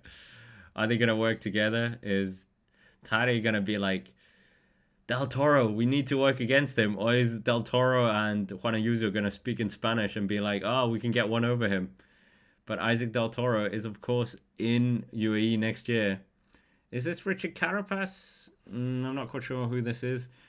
But we're just going to... Who is this? They're not quite sure, the French commentators either. I think it might be Carapaz trying to chase it. TADEJ Pogacar riding at the back of this trio now. 99.9 kilometers still to go. And yeah, this is quite an interesting one. Yeah. We maybe had this on our bingo card list, but not as like one of the more what should we say, likely. Well, probably Del Toro very good, as we know, and Juan Ayuso very good, and yeah, obviously wants to prove something as well. But yeah, right now we're seeing Del Toro just putting the pressure on, trying to crack. Yeah, Del Toro is attacking here, and now Juan Ayuso is struggling. TADEJ Pogacar is just going to bridge up to Del Toro. So Juan Ayuso is being put in a bit of problems here by Del Toro. The UAE Team Emirates Championship is unfolding in front of our very eyes.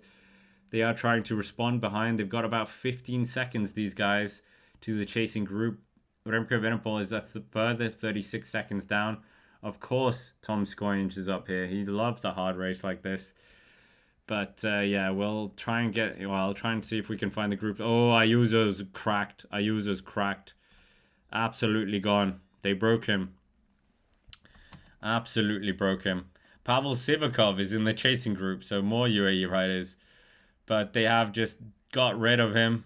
It's Isaac Del Toro and Tadej Pogacar at the front now. Isaac Del Toro and Tadej Pogacar. These two, the current and the heir, the the current face of UAE and the future face of UAE at the front. So, wow, this is quite extraordinary sight.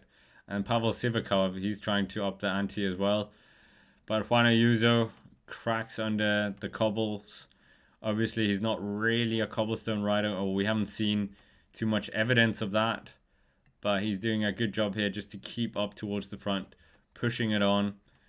But yeah, he just needs to regroup now. He had a valiant effort to stick with Tadej Pogacar when no one else could. But, I mean, it's, yeah, very hard prospect. He did what he could there. Who is this attacking? White jersey. Pidcock looking quite interested as well. Who's this rider? Who's riding a blank kit? Is this one of the Russian riders? But yeah, let's hope Tom Scoynes can get back into this. Come on, Tom Scoynes, win this. This would be funny. Am I advocating UAE Little Trek getting the rainbow jersey? At this point, it looks like it's almost certain to go to UAE Team Emirates. But which one? Probably Pogacar. Danish flag on the side of the road as well. That's very welcome sight, of course. But yeah, Remco Evenepoel definitely struggling here. 36 seconds down.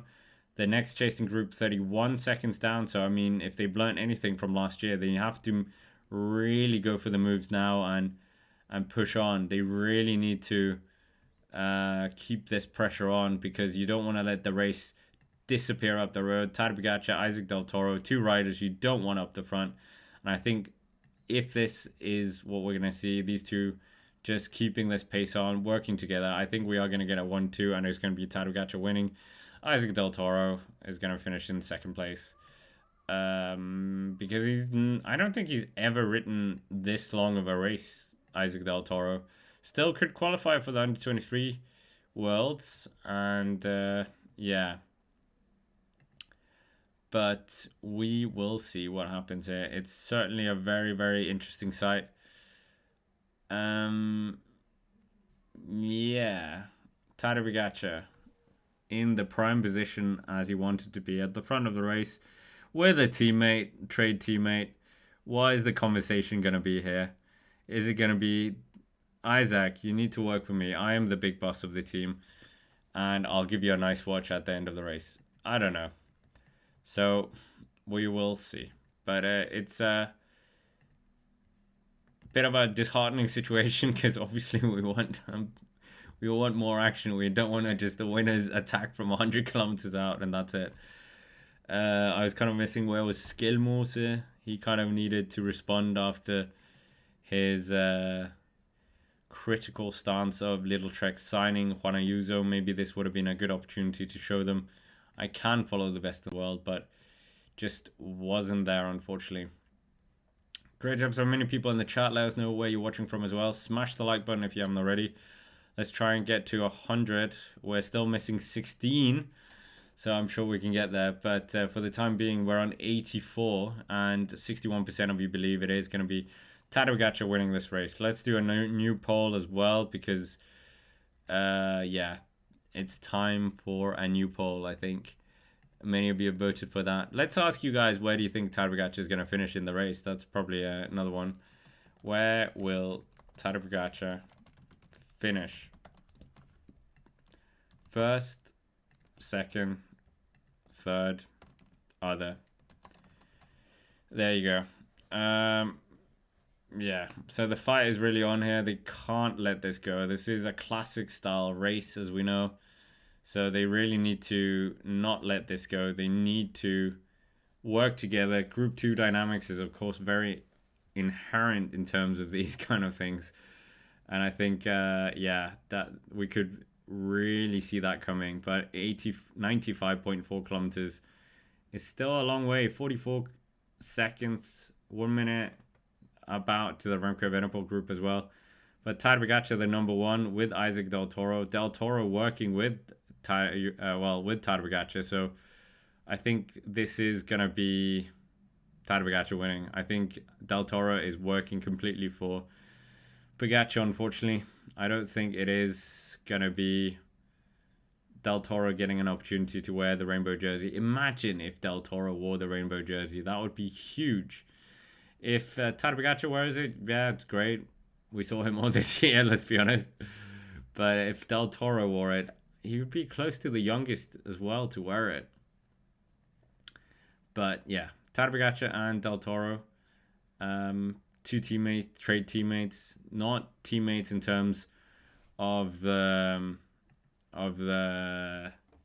national teammates, but of course this is very, yeah, it is kind of the quirkiness of the sport that you can be riding with your teammate in a international event.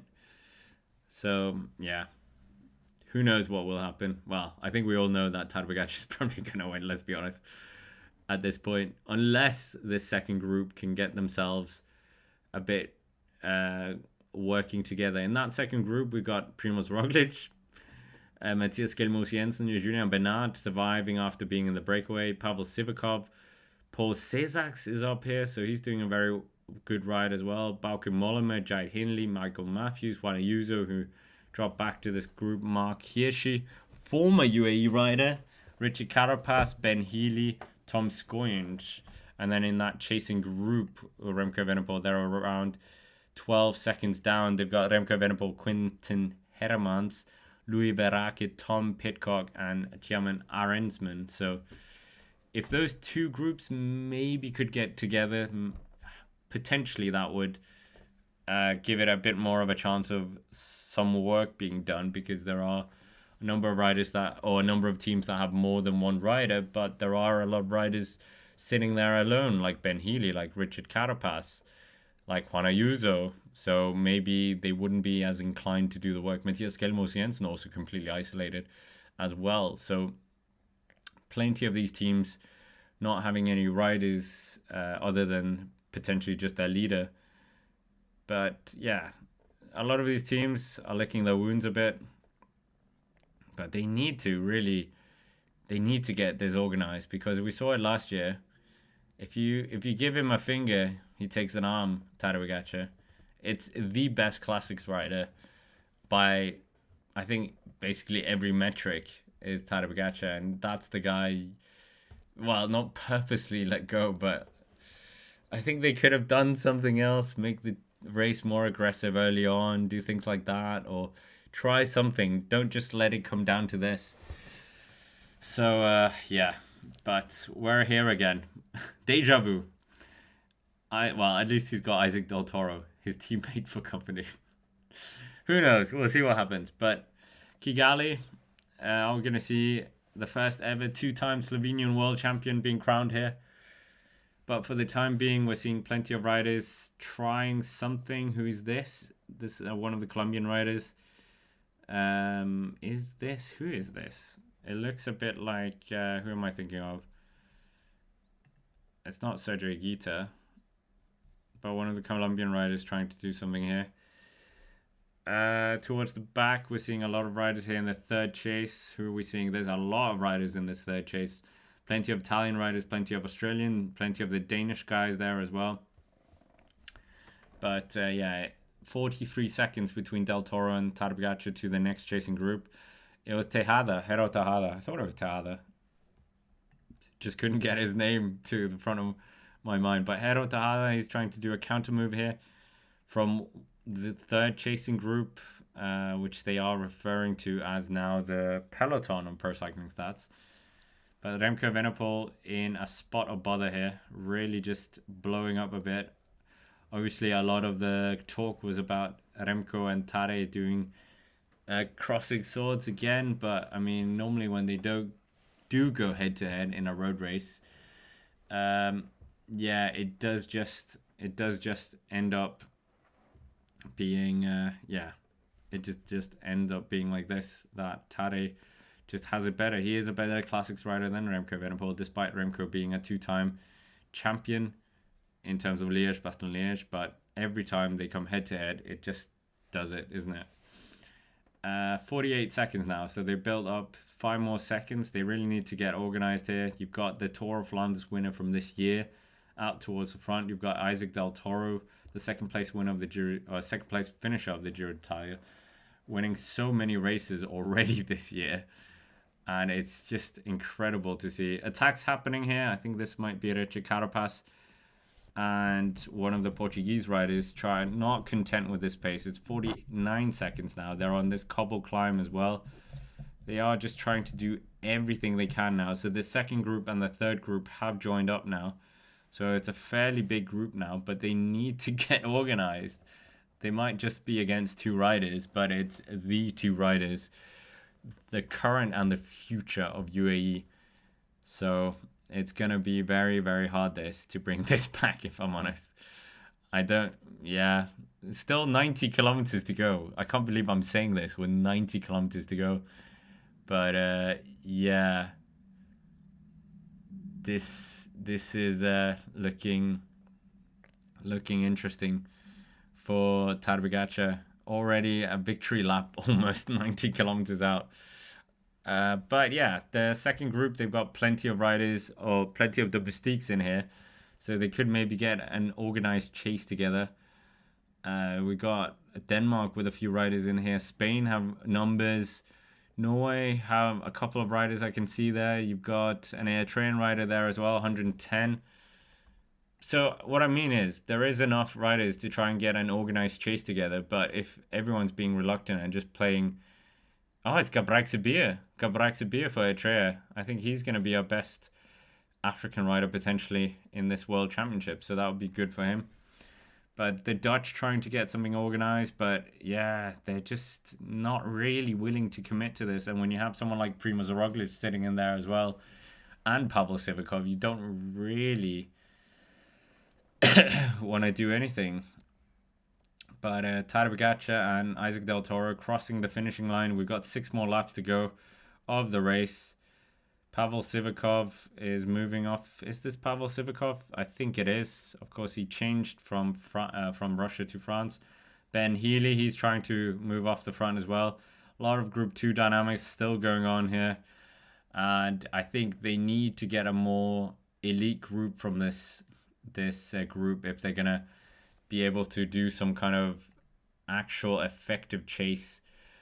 We'll see. But in terms of you guys, what are we saying? 78% believe you that Tadej Pogacar is going to be winning the race. I think I concur with this after what we're seeing on the road right now. Absolutely demolishing of the field right now. But yeah, it's an interesting one to say the least with all this Group 2 dynamics happening. You would think that they'd learned from last year. Yeah, we will see. Let's hope they get the organized chase back here. But Del Toro, super strong. How long is he going to stay into this? Remco Evenepoel, bike problems as well. So bike problems for Remco. Not really his race here. Just doing what he can, but yeah, bike problems for him and not what you want, obviously. But yeah, fairly quick bike change, I would say. Yeah, fairly quick. So yeah, but Remco Evenepoel, it's kind of like it's either amazing or it's nothing. I feel like in these kind of one-day races, we saw that with Liège, Bastogne-Liège this year.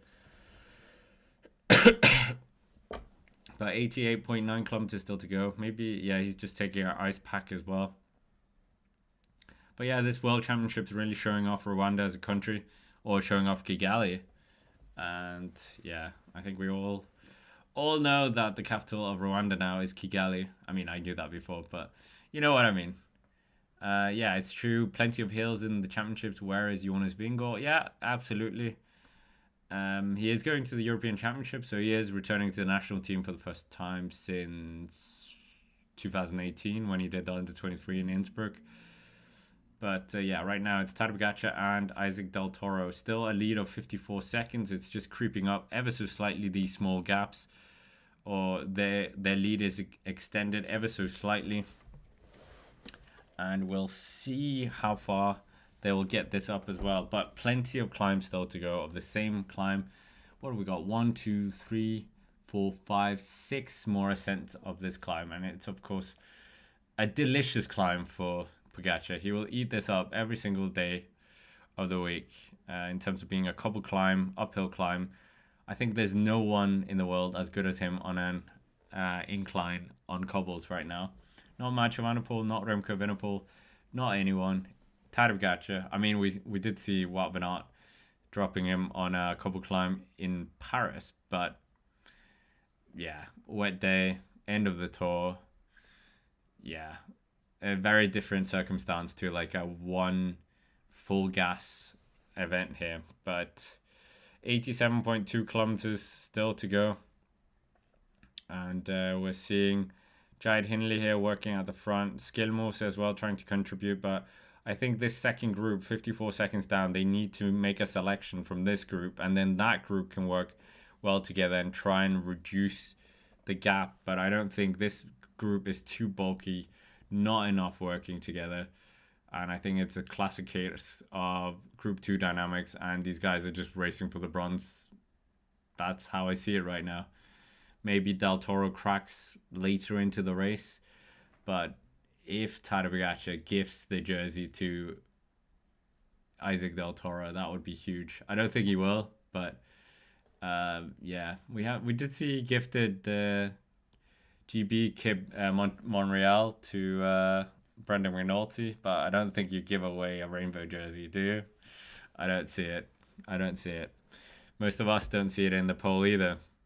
Italy trying to do something as well, 55 seconds, so just a few seconds slipping the wrong way. And this is the difference between riders riding a firm pace and then instead of having that stop start, because there's not that cohesive chase going on.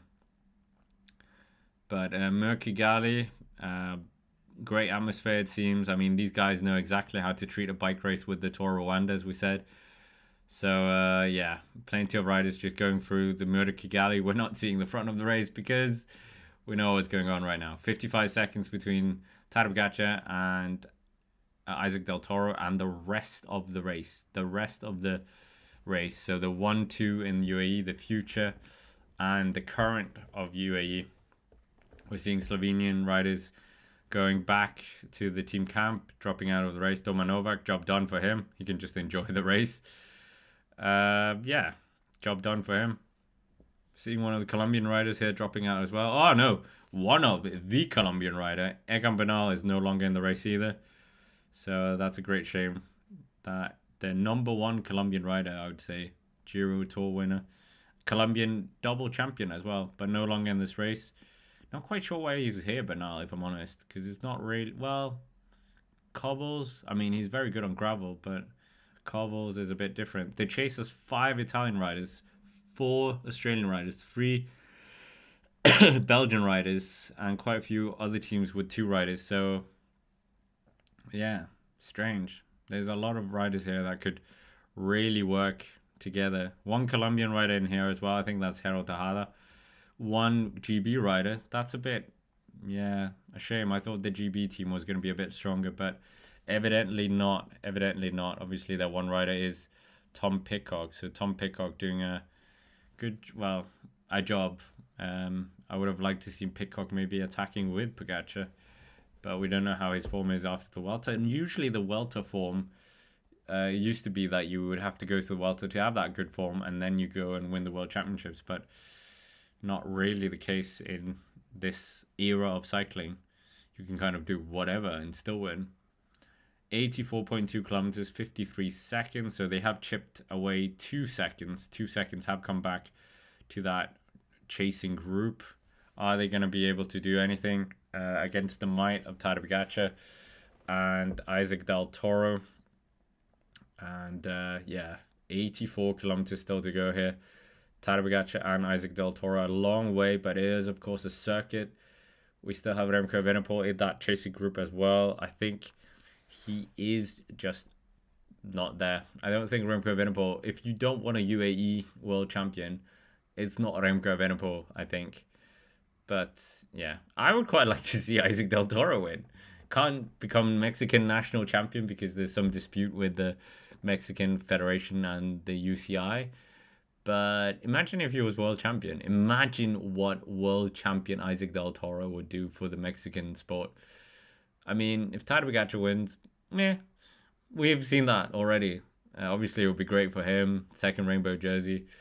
But it's not like it doesn't do anything to Pogacar. We know he's on track for being the greatest ever cyclist by most metrics. So, but you don't gift a rainbow jersey. You don't gift a rainbow jersey. Yeah, that could be a good poll. Would Pogacar gift the rainbow jersey to Del Toro? Let's see if I'm pretty sure this poll is going to be like 99 no. But yeah, let's see what you guys say. But great to have 500 people in the chat. 82.7 kilometers still to go of the stage. Are we going to have a big fight from the back? It's looking more like the chase group aren't really working well together. They still have plenty of teams with multiple riders in here, but they're just not working well together right now. Yeah, they're not. Well, they have actually taken a few seconds out. It's down to 45 seconds. We were up at around 55 seconds, so it has come back a bit. So if it does come back, then we have another question to ask as well. Thank you, Rhonda, for the kind coffee donation as well. Would Pogacar gift Del Toro their rainbow jersey? There you have it. Yes or no? I'm pretty sure this is going to be disastrous. Jay Vine, what is he doing? Another UAE rider. You see, they're everywhere. They're like rats in Paris. Everywhere. 81 point. Well, rats are everywhere. But UAE Team Emirates riders, that just shows you the level of UAE Team Emirates as well. So many of their riders being key riders within their national teams. You could see Fabio Jan Christen in there, young rider, but still part of the national team. Antonio Magado, part of the Portuguese team. Del Toro, as we said. Tadej Pogacar. It's weird how this road race in Mexico can't happen, but the Mexican national team happened. So cycling politics, strange. But they've got 370 meters of this next descent of the climb. We've got Michael Matthews, super nice guy, subscriber of the channel as well. So if you have subscribed, then you're not in a bad company. But Michael Matthews going out the back, obviously health problems in the mid part of the year. That was very scary. Great to have Brian in the chat as well. And yeah, Remco Evenepoel still in that second chase group, 43 seconds now. So it has come down a bit. Okay, yeah, I mean, our poll is very much reflecting what I thought. Actually, no, I thought we'd be in the 90s, where 87% of you have said no. Yeah, you don't gift a rainbow jersey. You absolutely don't gift a rainbow jersey. 41 seconds now. The Belgians are up towards the front. They've got a rider here. Who is this? Is this Quinten Hermans, maybe? Looks a bit like him, but Remco Evenepoel on his wheel. Maybe he's got a second win, but they are pulling up a Primož Roglič, obviously. But Primož Roglič is not a UAE rider, so maybe he could do the counter-attack and win for Red Bull Bora Hansgrohe. It's such a weird dynamic, isn't it? The World Championships. You have trade teammates, national teammates. But yeah, that's just one of the funny quirks of cycling. 81 kilometers to go, 43 seconds. I was trying to liken it to maybe football, where you play on the national team, but it's not really the same, is it? Because if you become world champion in football, your whole team becomes world champion, not just you. But in this sport is a bit different. Tadej Pogacar, Isaac Del Toro, two names we've become very accustomed to this year for sure. They've been doing a very good job hoovering up wins left, right, and center. I'm pretty sure are they number 1 and 2 in terms of the wins rankings? I'll get you that as well. Who has won the most races this year? Okay. Tadej Pogacar has won 16. Tim Merlier has won 15, and Isaac Del Toro only 13 wins. Only 13, but I mean, incredible haul of wins from him in only his second year as a World Tour Pro. Only 21 years young as well. Isaac Del Toro Romero, and we'll see what he can do in the Italian Autumn Classics as well. I mean, he's got 3 more races. Probably is going to be sent to Il Lombardi as well, but he's very, very potent when it comes to any of the Italian one-day races. So we will see. But 80 kilometers left of this whole World Championships in Kigali. Been quite a spectacle, to say the least. The first African World Championships, and really put Africa a bit more on the map for all cycling fans, really. Obviously, there are races in Africa like Amisa Bongo, the Gabon race, and the Tour Rwanda. So maybe make the Tour Rwanda World Tour race, maybe. I mean, World Tour, but like 90% of the events are in Europe, and that's as a European, I'm saying that. Fred Wright is out of the race as well. Just waves to the camera. Job done for him as well, I guess. 54 seconds. It's bounced out now. So they've lost a bit to Isaac Del Toro and Pogacar again. So the lead is hovering somewhere between 45 seconds and 54 seconds. And I mean, they need to commit more than this. Quinten Hermans is not going to bring this move back. So they need help from other teams. And it's deja vu, isn't it? We're back in, what we had in Zurich. And but this time Tadej Pogacar has his teammate Isaac Del Toro, his apprentice, and we'll see what happens here. I don't think he's gonna gift it. I mean, most of you said no as well. I think that is a fantasy, if we're honest. But 55 seconds, 54 seconds. They need to do something. They need to do something like chase move, or this is just a foregone conclusion with this. But it's a very tense moment for that second chase group.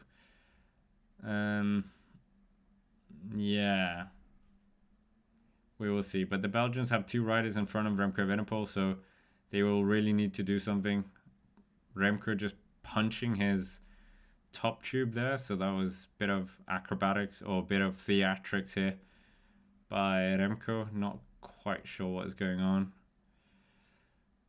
I don't know. I think Remco is not having his best day on the bike, and obviously that is not the time to have a bad day. I mean, he still is leaving with a rainbow jersey in terms of the time trial, so it's not like if he doesn't do anything here, it's not a bad World Championships from him. Tadej Pogacar and Isaac Del Toro on that climb that we're so used to now. We're on lap 12 or lap 11. And we've got 16 circuits left, I think, if I am correct. But 77.5 kilometers, Tadej Pogacar, Isaac Del Toro, Mexican and a Slovenian, 2 nations 10 years ago that nobody was really thinking about when it came to cycling, and here they are leading the World Championships, and just shows how quickly that pendulum can swing. Del Toro is struggling. Del Toro is struggling now. So Tadej Pogacar looking behind. So now it is literally just Tadej Pogacar versus the second group. I think Del Toro going out the back. The youngster, 21 years young, in his first elite world. Oh no, he comes back. So Tadej Pogacar just waiting for him. I mean, Del Toro just doing his best. Where will Del Toro finish? We haven't done that either. But Isaac Del Toro doing a good job to stick with Tadej Pogacar, but he definitely did just wait for him there. And I mean, it's easier when you have someone with you. It takes half of the work or whatever portion of the work you can get them to do away, and it does help. So, yeah, but in the group behind, they've got 49 seconds, so they've taken about 6 seconds out here, so it's just clawing a bit back, but I mean, they lost a bit as well, so it keeps going up and down. Riders struggling, Italian riders struggling at the back here, Dutch riders out the back. Remco Evenepoel, what is he doing? Is he trying to up the tempo now? Looks behind.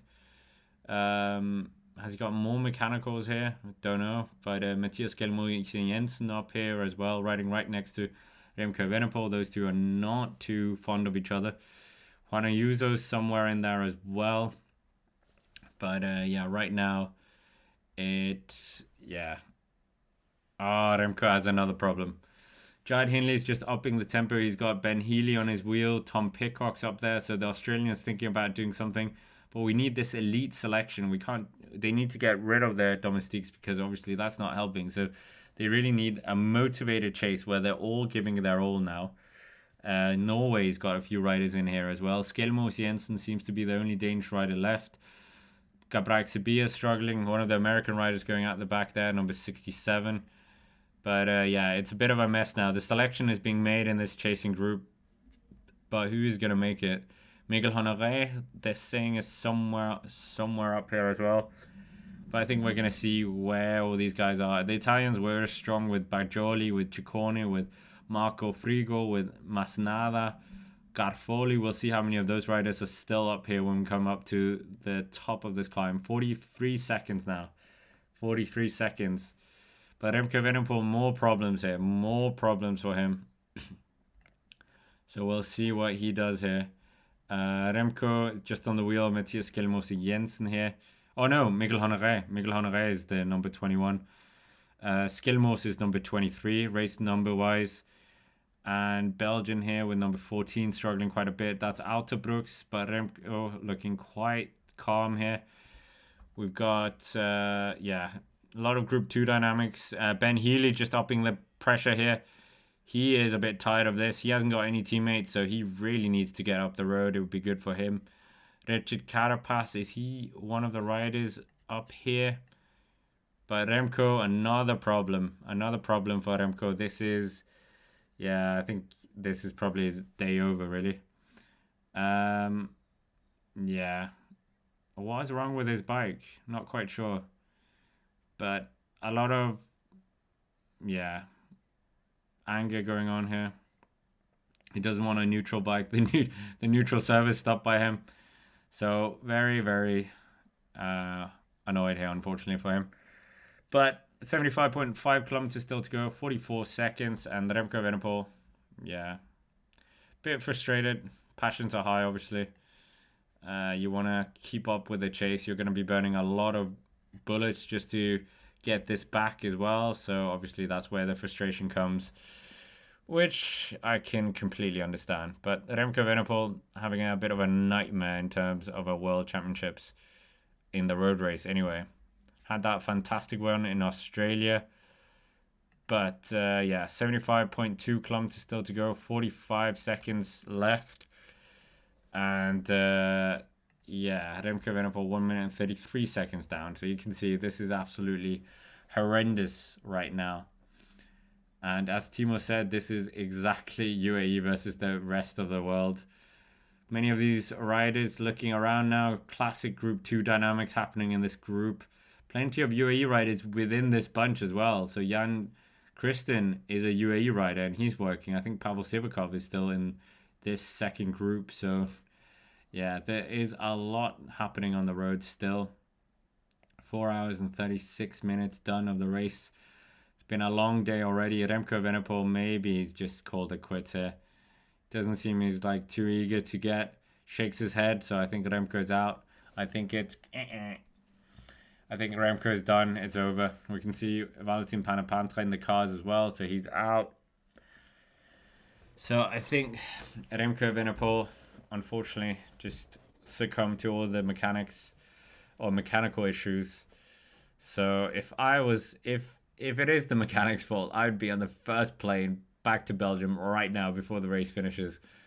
5 laps to go of the race. 5 laps to go. And We will see what happens deeper into this race. Such an interesting dynamic with these two UAE riders up towards the front. Are we going to see something happening? That is the big question. That are they going to catch them? I don't even know if we're going to see TADEJ POGACAR back in this. So we'll wait and see. But for the time being, still 73.5 kilometers left. And yeah.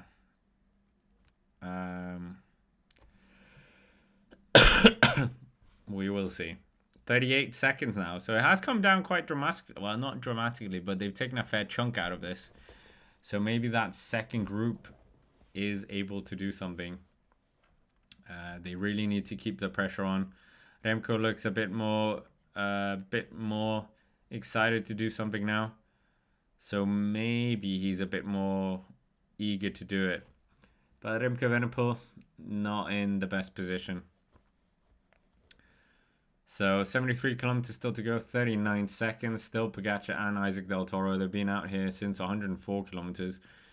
So quite a substantial amount of time already, but it doesn't look like they're slowing down right now.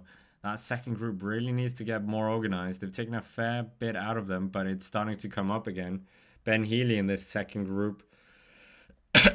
Pavel Sivakov, who is a UAE rider. Miguel Honoré, who's not a UAE rider, but these three guys, I wouldn't say they're strong enough to get rid of TADEJ POGACAR.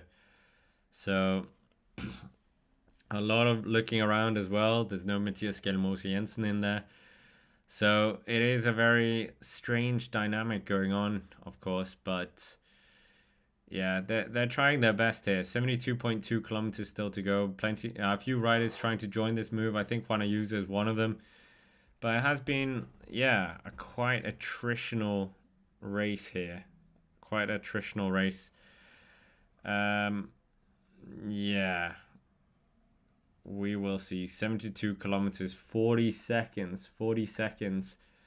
So the second chase group has been split up quite considerably now.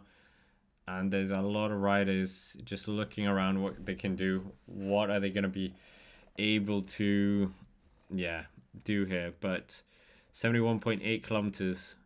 That is still a fair long way to go. But we have got a very tricky parcours, as we've seen quite a lot of times. But TADEJ POGACAR looking to be the first Slovenian double world champion, winning the Tour de France and the Rainbow Jersey back to back is absolutely ridiculous achievement.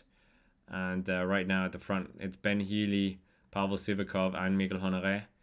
Are they thinking about Pavel Sivakov being a UAE rider? Is that something that is on the back mind of all these riders, that there is another UAE rider coming up to join?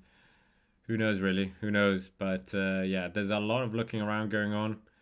70 kilometers. And yeah, Sivakov's not doing anything. Shakes his head.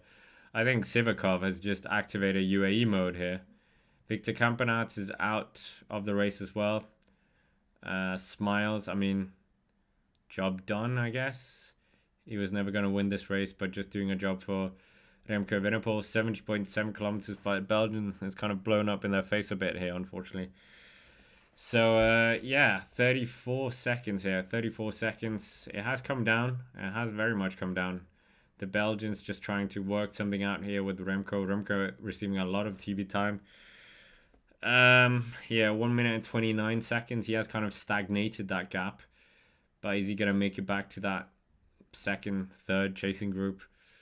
That is one big question. And also, like, the amount of matches he's going to be burning in order to get there is not something you want to do in terms of this race. But yeah, 70 kilometers to go. And we're going to see who is going to be there in the end. It very much looks like it's going to be between TADEJ POGACAR and Isaac Del Toro. And let's be honest, the way Isaac Del Toro is looking at the last climb probably will mean that we are going to see Tadej win this whenever he wants, really. But if they could get a 1-2, that would be a very welcome result for UAE Team Emirates. A second place for Mexico would be a huge result. I think this is the best result they've ever had. So, yeah, we will see. But 69.6 kilometers, 34 seconds. The chase group after them, 59 seconds. So, yeah. Alexi, what are we saying? Can Vingor do this type of race? I mean, we're going to find out at the European Championships, aren't we? If he can do this. Isn't that even next week? Yeah, it's coming quite soon. Obviously, Isaac Del Toro didn't qualify for that because Mexican. But yeah, 35 seconds. So it has come down a bit. The third chase group includes the likes of Tom Pidcock, Juan Ayuso, Michael Storer is up here still. Carapaz with Tejada. Tom Scoynes is in here. We know he likes the harder races. Yeah, Artem Nish is here, the Russian rider. So really putting himself on the map as well. Yeah, so 68.6 kilometers. Feel like the excitement has been taken out a bit for us, but hopefully it's not over. Hopefully it's not over, guys. Yeah, 68.4 kilometers. We still have Remco Evenepoel not quite giving up. It looked like he was giving up, but he is getting a bit of a tow here from one of his teammates. 1 minute and 22 seconds down on Tadej Pogacar and Isaac Del Toro. It's not over, but it's more improbable, obviously. I don't know if he's going to win this, Remco. I think it's done. I don't even think a top 10 is on the cards here. But fair play to keep going and not just giving up. Speaking of rolling off or not finishing the race, Matteo Cattaneo, he's just finished now. The man who's destined for Red Bull Bora Hansgrohe together with Remco Evenepoel next year. But yeah, it's over right now for him. The Italians, what are they going to do? We're seeing the Remco Evenepoel chase group. They've got plenty of other riders in here, but it is Belgium that really needs to do the work here. But yeah, Remco getting a lot of help from Quinten Hermans. Michael Matthews, we're seeing him at the finish line as well, stepping off the bike. Bauke Mollema is in the group together with Remco Soes, Valentin Panapantre. Yeah, a lot of abandonments as we talked about. Very natural with World Championships. Many of these riders just in here to do a job. And yeah, it not being a Grand Tour doesn't mean they need to get to the finishing line. But it is quite funny, isn't it? You can be in the World Championships, then finish, and then you watch the rest of it at the comfort of a chair. So yeah, 67 kilometers to go. Remco, they're just getting a bit of drafting from the Italian team car here. So maybe some of these cars are filled with Quick Steps Director Sportives. He's very close to the third chase group now. So the difference between him and the third chase group is the convoy of cars. So Remco Evenepoel could very well make it into that third chase group that currently sits 1 minute and 4 seconds down Tadej Pogacar. So yeah, in that second chase group we have Miguel Honoré, Pablo Sivakov and Ben Healy. These three guys, what are they going to do? 66.8 kilometers. Yeah, it's pretty stagnant right now in terms of the race situation. 45 seconds, so they built their lead up more to that second chase group as well. So these two UAE riders at the front, they really are just pushing on the pace. They're working very well together. I mean, the group behind could really just learn a bit about that. But yeah, I never understand Group 2 dynamics. You can understand it somehow, but like it happening again and again and again and again. And we were literally going through this last year.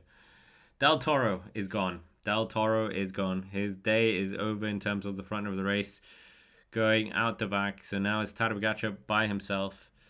And Isaac Del Toro, the dream of him winning. Well, we kind of had the dream winning going on a bit, but yeah, it's over. It's done. Finito. But a good stint for Isaac Del Toro, and he was really just working for his man, wasn't he? Of Tadej Pogacar. So Tadej Pogacar getting a bit of help from his team. Yeah. But Isaac Del Toro, that was some good work by him. So we'll see how much he can hold off as well. But yeah, UAT Emirates could get plenty of riders in the top 5. Oh, top 10. We will see. But Miguel Honoré, Ben Healy, they're trying to deny that fact. They've got the stowaway of Pavel Sivakov acting as a UAE anchor. And for the time being, it looks like we are going to see Tadej Pogacar really just rip it up here. But UAE Emirates are playing a blinder of a team game within all the national teams. So, yeah, Pavel Sivakov working on UAE's chances, I think, not really his own chances. But, yeah, we're just seeing that third group still 1 minute down. Are they going to be able to get some cohesive chase together? It looks like they're all looking around here. I think Tom Pidcock is coming to the front now. The third place finisher of the Vuelta a España, obviously doing very well there. The poster boy for Q36.5 and doing a very good job this year. His best season this year, I would say, in terms of results as a whole. But Miguel Honoré really just throwing himself out there as well. Running for EF Education Easy Post, as we all know. But yeah, the World Championships not really getting too much of a big result his own way. But a very, very good rider in the Helia Classics. His best result was in 2022 when he finished 15th. And yeah, very, very good rider from Fredericia. And we will see if Denmark can get in the top 5 positions. I think Remco Evenepoel is now back in the third chase group as well. He's going to be riding Angry. Isaac Del Toro is just resting up now. We'll see what he can salvage for this race, how much he's got left in the legs as well. But Isaac Del Toro, absolutely fantastic riding. He was the man who got rid of Juan Ayuso. Yeah, but I have Remco Evenepoel coming to the front now. He could work together with Tom Pidcock, with the other riders to close down this gap. They really need to get an elite selection that is very motivated and works well together. But it doesn't look like that is going to be happening anytime soon. Miguel Honoré is going to be riding with EF Education Easy Post until 2027. So that was just a question I answered for myself. But the list of DNFs is up to 99 riders. 99 riders. So, yeah, quite a few riders going out the back. Egan Bernal, as we said, Campenaerts out the back. Blackmore is no longer in the race either. Catania, we said. Eddie Dunbar, not here anymore. Binyam Gamay got off the bike as well. Espion Hillmose, Alexander Kamp, Damien Hausen, as we said. Victor Langalotti is off the back as well, or out of the race. Antonio Morgado out of the race. So a lot of riders, out of the race. But Del Toro, he's going to be joining his trade teammate of Pavel Sivakov and Ben Healy with Miguel Honoré. Yeah, like they're going to work in this group. Del Toro with Pavel Sivakov. But there is the Remco Evenepoel group behind is coming, and they are really pushing on the pressure here. They are doing everything in their power to try and bring this back now. I think we are going to get a second group coming up. Yeah, I think this is going to be fight for the silver now. I think the gold is gone. I don't think they're going to bring him back, judging from what we saw last year. But, yeah, there is an interesting saga developing now with the second and third group. They're going to bring this back, but there's a heavy amount of UAE riders in this group if we read it up. So those two groups are surely going to be joining. Then we've got Pavel Sivakov, that's one. We've got Isaac Del Toro, that's two. We've got, who else? You've got the likes of Juan Ayuso. You've got Mark Hirschi, former UAE rider, so it doesn't really count. Okay, it's not that many. But yeah, 62.5 kilometers still to go around Kigali. Beautiful city, as we've seen in Rwanda. Rwanda, their first ever African nation to host the World Championships. And yeah, what a good job they've done of it as well. 54 seconds for Tadej Pogacar. But no rider to help him now. So we will see. This third group is being pulled along by Remco Evenepoel. And they can see that second group. They're going to be joining up with them now. They are on that cobble climb now as well. As we said, 11%. Starts out very hard. But Remco Evenepoel has brought back this group. He's in the same situation as he was last time. Remember, he was very angry in Zurich that people weren't doing their turns and stuff. We're back to square one here. Back to exactly where we were before. So we'll see what happens now. Have they learned from their mistakes of the past? But TADEJ Pogacar absolutely almost copy-paste from what he did last year. And having a blinder. Great form he's shown lately as well. But doing everything in his power just to keep this pressure on. 62 kilometers still to go. 56 seconds is the advantage now. And he's absolutely just pushing this on and doing his absolute best to keep this pressure on. TADEJ Pogacar, I mean, 56 seconds now between him and Remco Evenepoel. So we are seeing a Remco Evenepoel-TADEJ Pogacar duel, but not quite the duel that we wanted to see. We had it for like maybe a handful of seconds before Remco Evenepoel was dropped, and yeah, we will see what happens. But 58 seconds, it's been quite stagnant around the 45 to minute mark. So it's bouncing around here, but I think as soon as it gets to 1:30, race is over. We know, obviously, from the monuments, from the one-day races, that gaps are different when it comes to these kind of races. Harder to bring back than a Grand Tour, especially in a international setting and national team setting. But 61.5 kilometers, 58 seconds here. And he's absolute in his element. I'm not sure if Mathieu Van der Poel in peak form would change anything. Maybe. Didn't really change too much last year at the Zurich World Championships. But yeah, right now, TADEJ Pogacar number one in the world, number one in the UCI rankings, number one in almost every single metric you can think of in cycling right now, and absolutely ripping this up.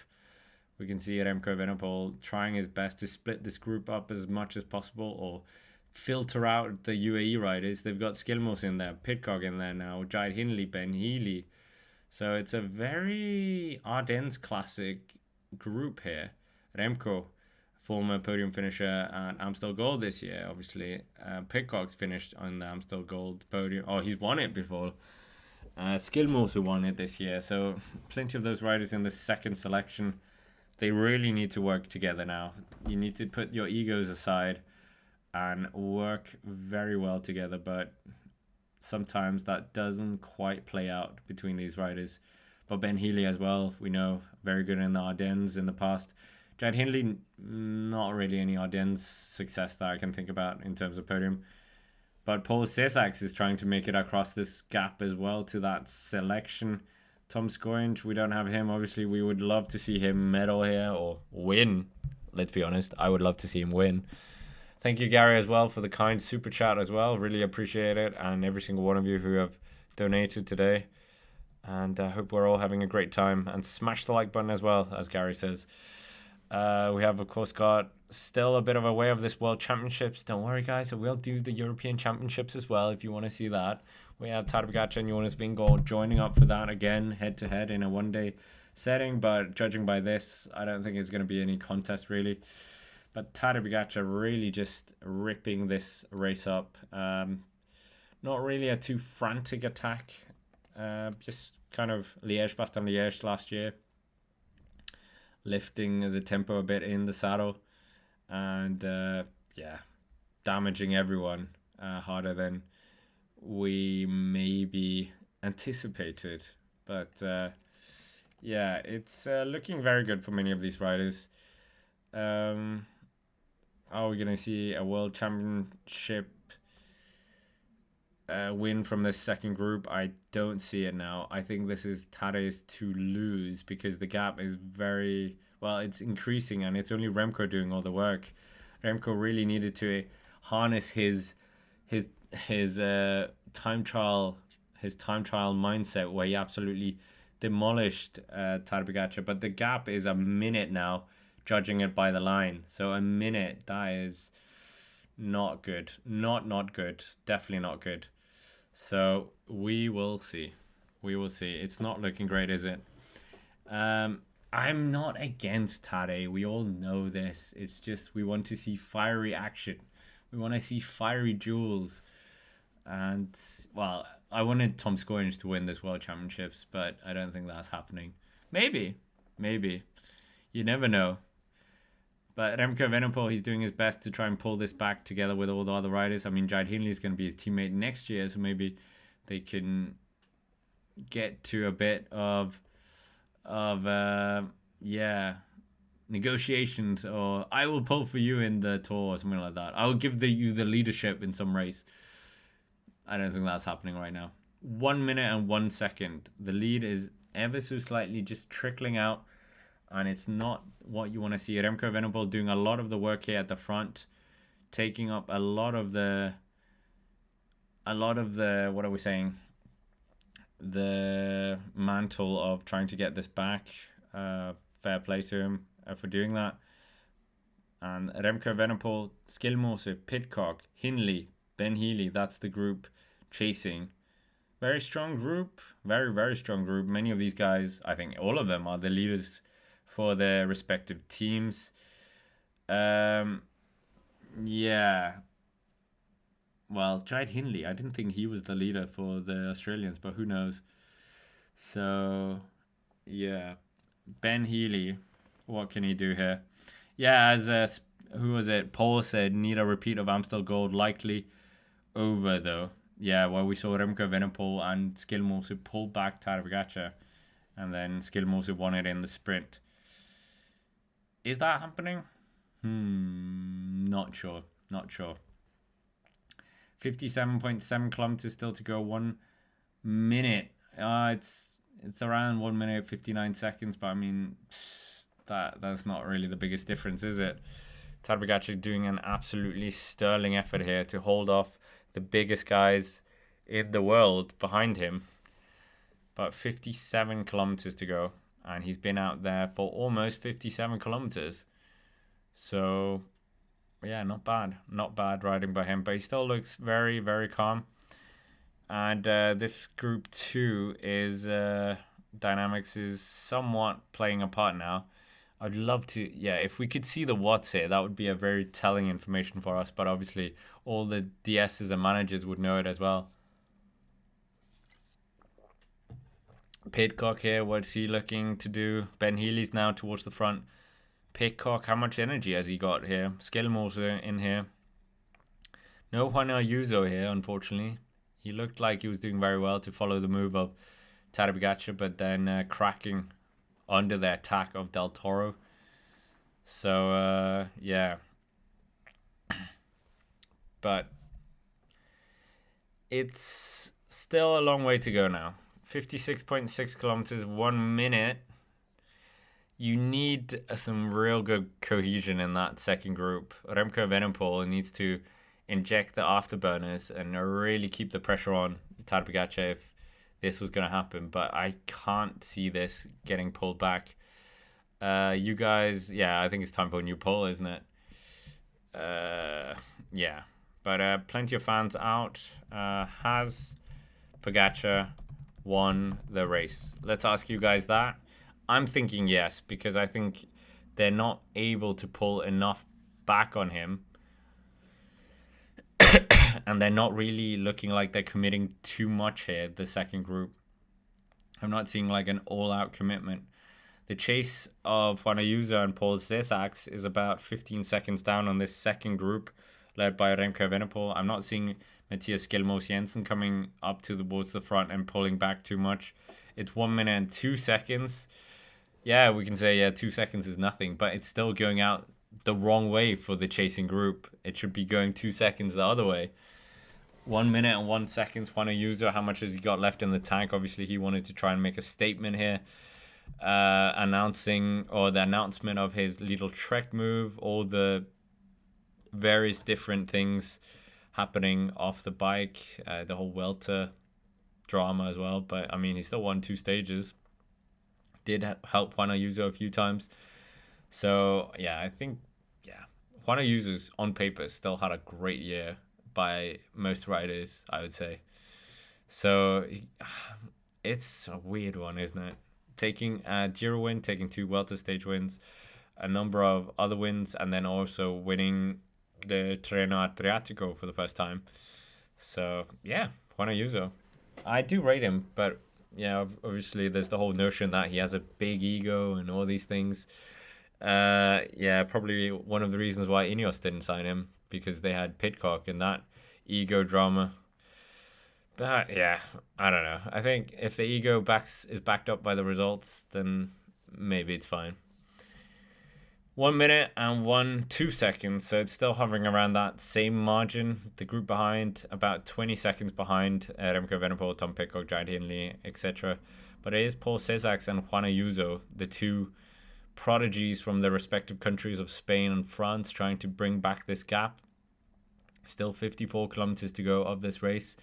We've got, what, 4 more ascents up that cobble climb? But yeah, Pogacar is absolutely just delivering another masterclass in one-day racing, in World Championship racing. And I mean, who knows, looking at the parcours for the next few years, we could be looking at 4 in a row for Tadej Pogacar, because next year suits him. The one in the Alps probably suits him as well. So you could be 4 in a row for Tadej Pogacar in terms of World Championships, and no one really has any answers to him. Maybe Del Toro will be the one to unseat him. You never know. 53.6 kilometers to go here. What is going to happen with that chasing group? Still 1 minute and 2 seconds. So it's a fairly stagnant lead. And I mean, Tadej Pogacar is looking like he's just taking it fairly easy. Yeah, very aero position. Well, not really. Kind of aero position. Obviously, he's riding his aero bike that has been used to very, very potent effect this year in the Tour de France and wherever else. I mean, the Hautogam, he rode that, and all the other climbs. But we can see Tom Pidcock here working as well. But you would want to know the what. You would want some kind of metric that we could use here to kind of give a comparison of how well they were working in that chasing group. But we're just never gonna get that, unfortunately. 52.8 kilometers, 1 minute and 2 seconds. Still that third group on the road, 1 minute and 25 seconds with Paul Cesar and Juan Ayuso trying their best to try and scramble back to this chase group. Who knows what's going on with the rest of the race other than these around 10 riders. Absolutely splattered all over the place, the riders on this course. Very high pace, and it is really attritional, these World Championships, as we know. The dropout rate we were saying was around 99 riders. It's 105 now. 105 riders have dropped out of the race. We're going to end up with just the top 10 finishing this race. Yeah, quite funny. But 52.2 kilometers, 1 minute. It's come down just 2 seconds. Remco Evenepoel reluctantly making some of the other riders also do some of the chasing. Very frustrating day for him, but it's a good scenario now. What are they going to do? I'm not quite sure. Is Remco just going to rest up and then hit out at some point? Are we going to see a selection? Hopefully they don't wait until the final ascent when it's too late, which we've seen so many times in these one-day races. But Tom Pidcock looking very active in this. Jared Hindley, Skillmose. It's a strong group on paper. It really is a strong group on paper. We have to say that. But are they going to be able to translate that strength into taking time out of Tadej Pogacar? That's another thing. We're just seeing the dramatics of Remco Evenepoel earlier from the bike change, etc. Getting very angry at the neutral service they were trying to help him, but he's like, nah, I don't want a neutral service. But yeah, I mean, it's a frustrating situation, so I'm not going to begrudge him from that. I mean, it's fine having a bit of passion as well. It shows he cares about the race. But yeah, Remco Evenepoel, we're just seeing the whole shenanigans he had earlier in the day. But that will, of course, have expended plenty of matches for him. So it will be a bit annoying for him to have spent all those bullets that could have been used for this chase, obviously. So Remco Evenepoel with his, junior career rival of Skjelmose in a Danish interview. Skjelmose was saying that, they're not the best of, shall we say, friends, Remco and Remco and Skjelmose.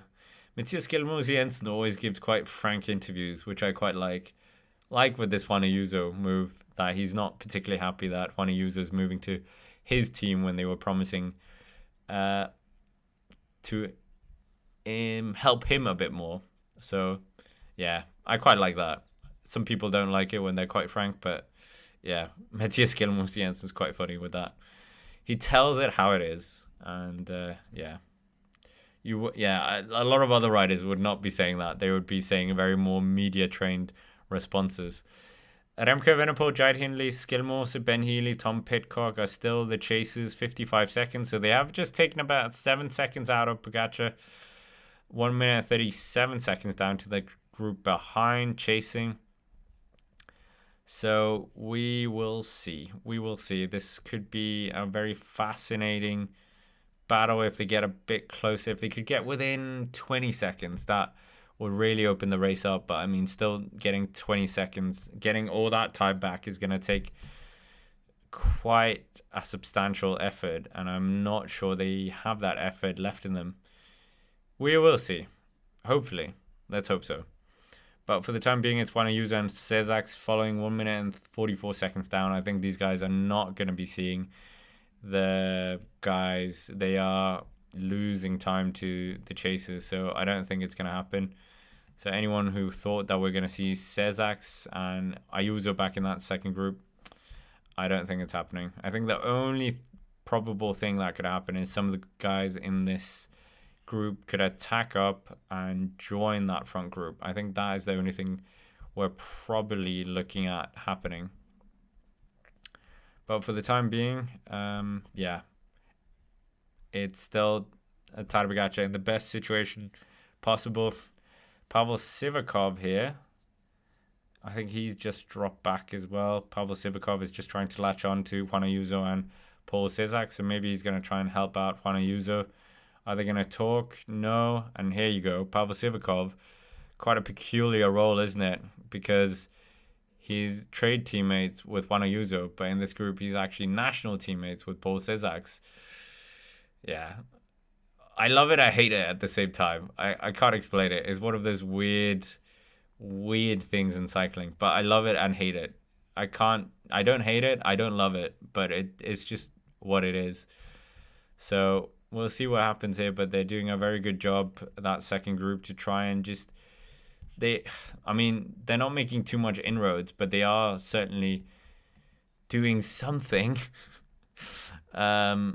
Maybe they can just bring it back a bit closer, and then somebody can make a move out of it. But yeah, as Scott McMillan said as well, very impressive by Paul Cesar even to be here. He should be in the under-23 category. And only 19 years young and already in his first World Elite Championships.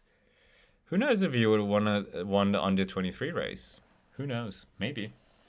48.7 kilometers still to go of the race. Very early because we're in Rwanda, so it's going to finish quite early as well.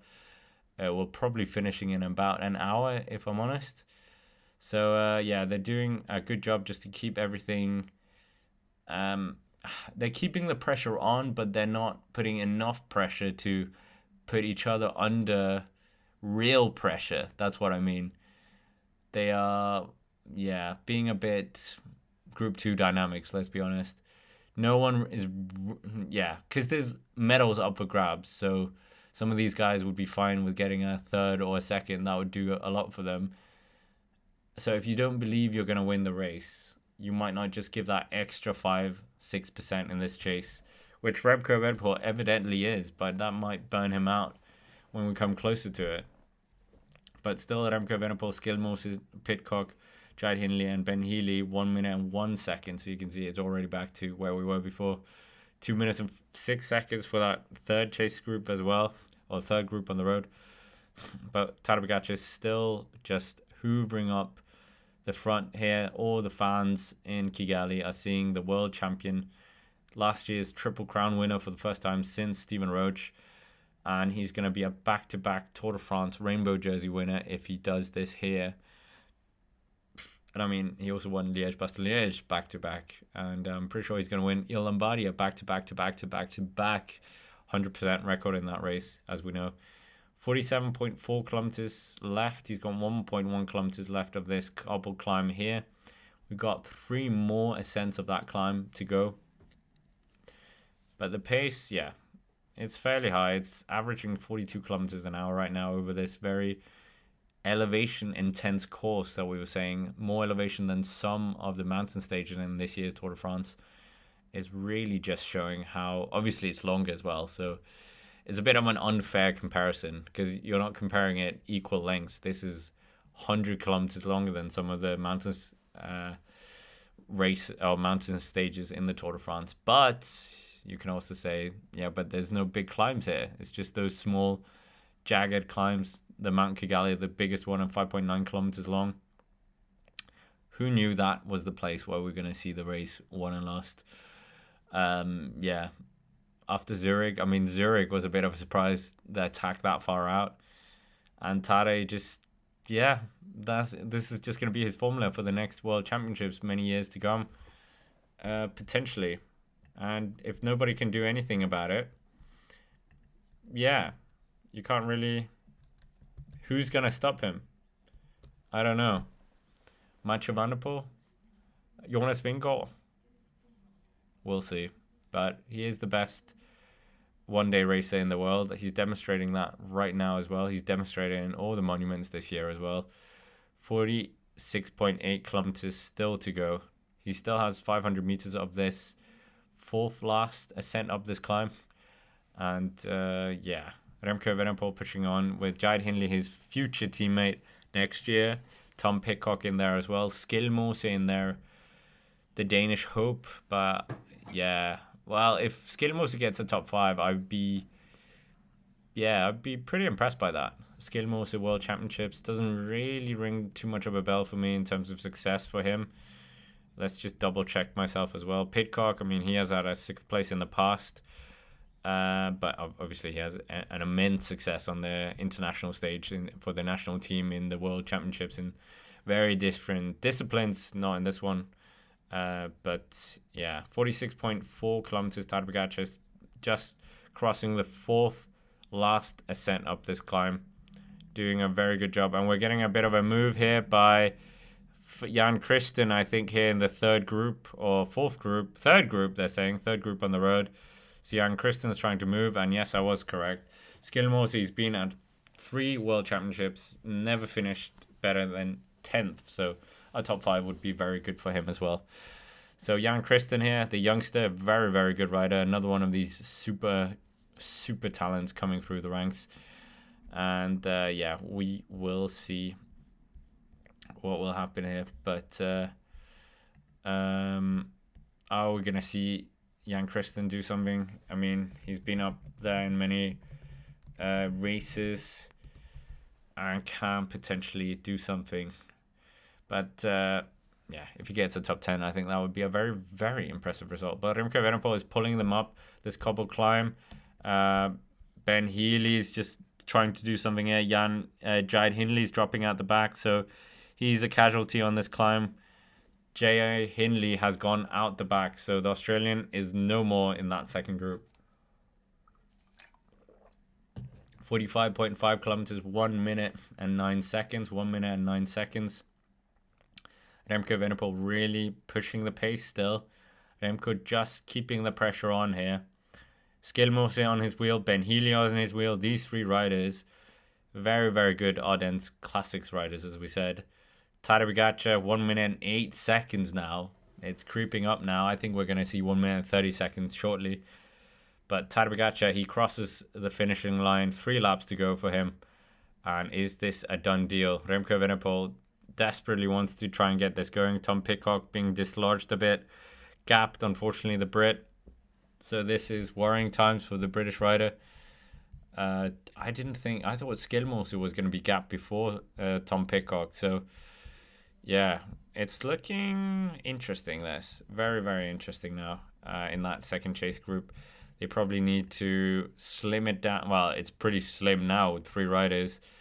So we will see. But they're doing a good job. Well, Remco Evenepoel is doing a phenomenal job, let's be honest.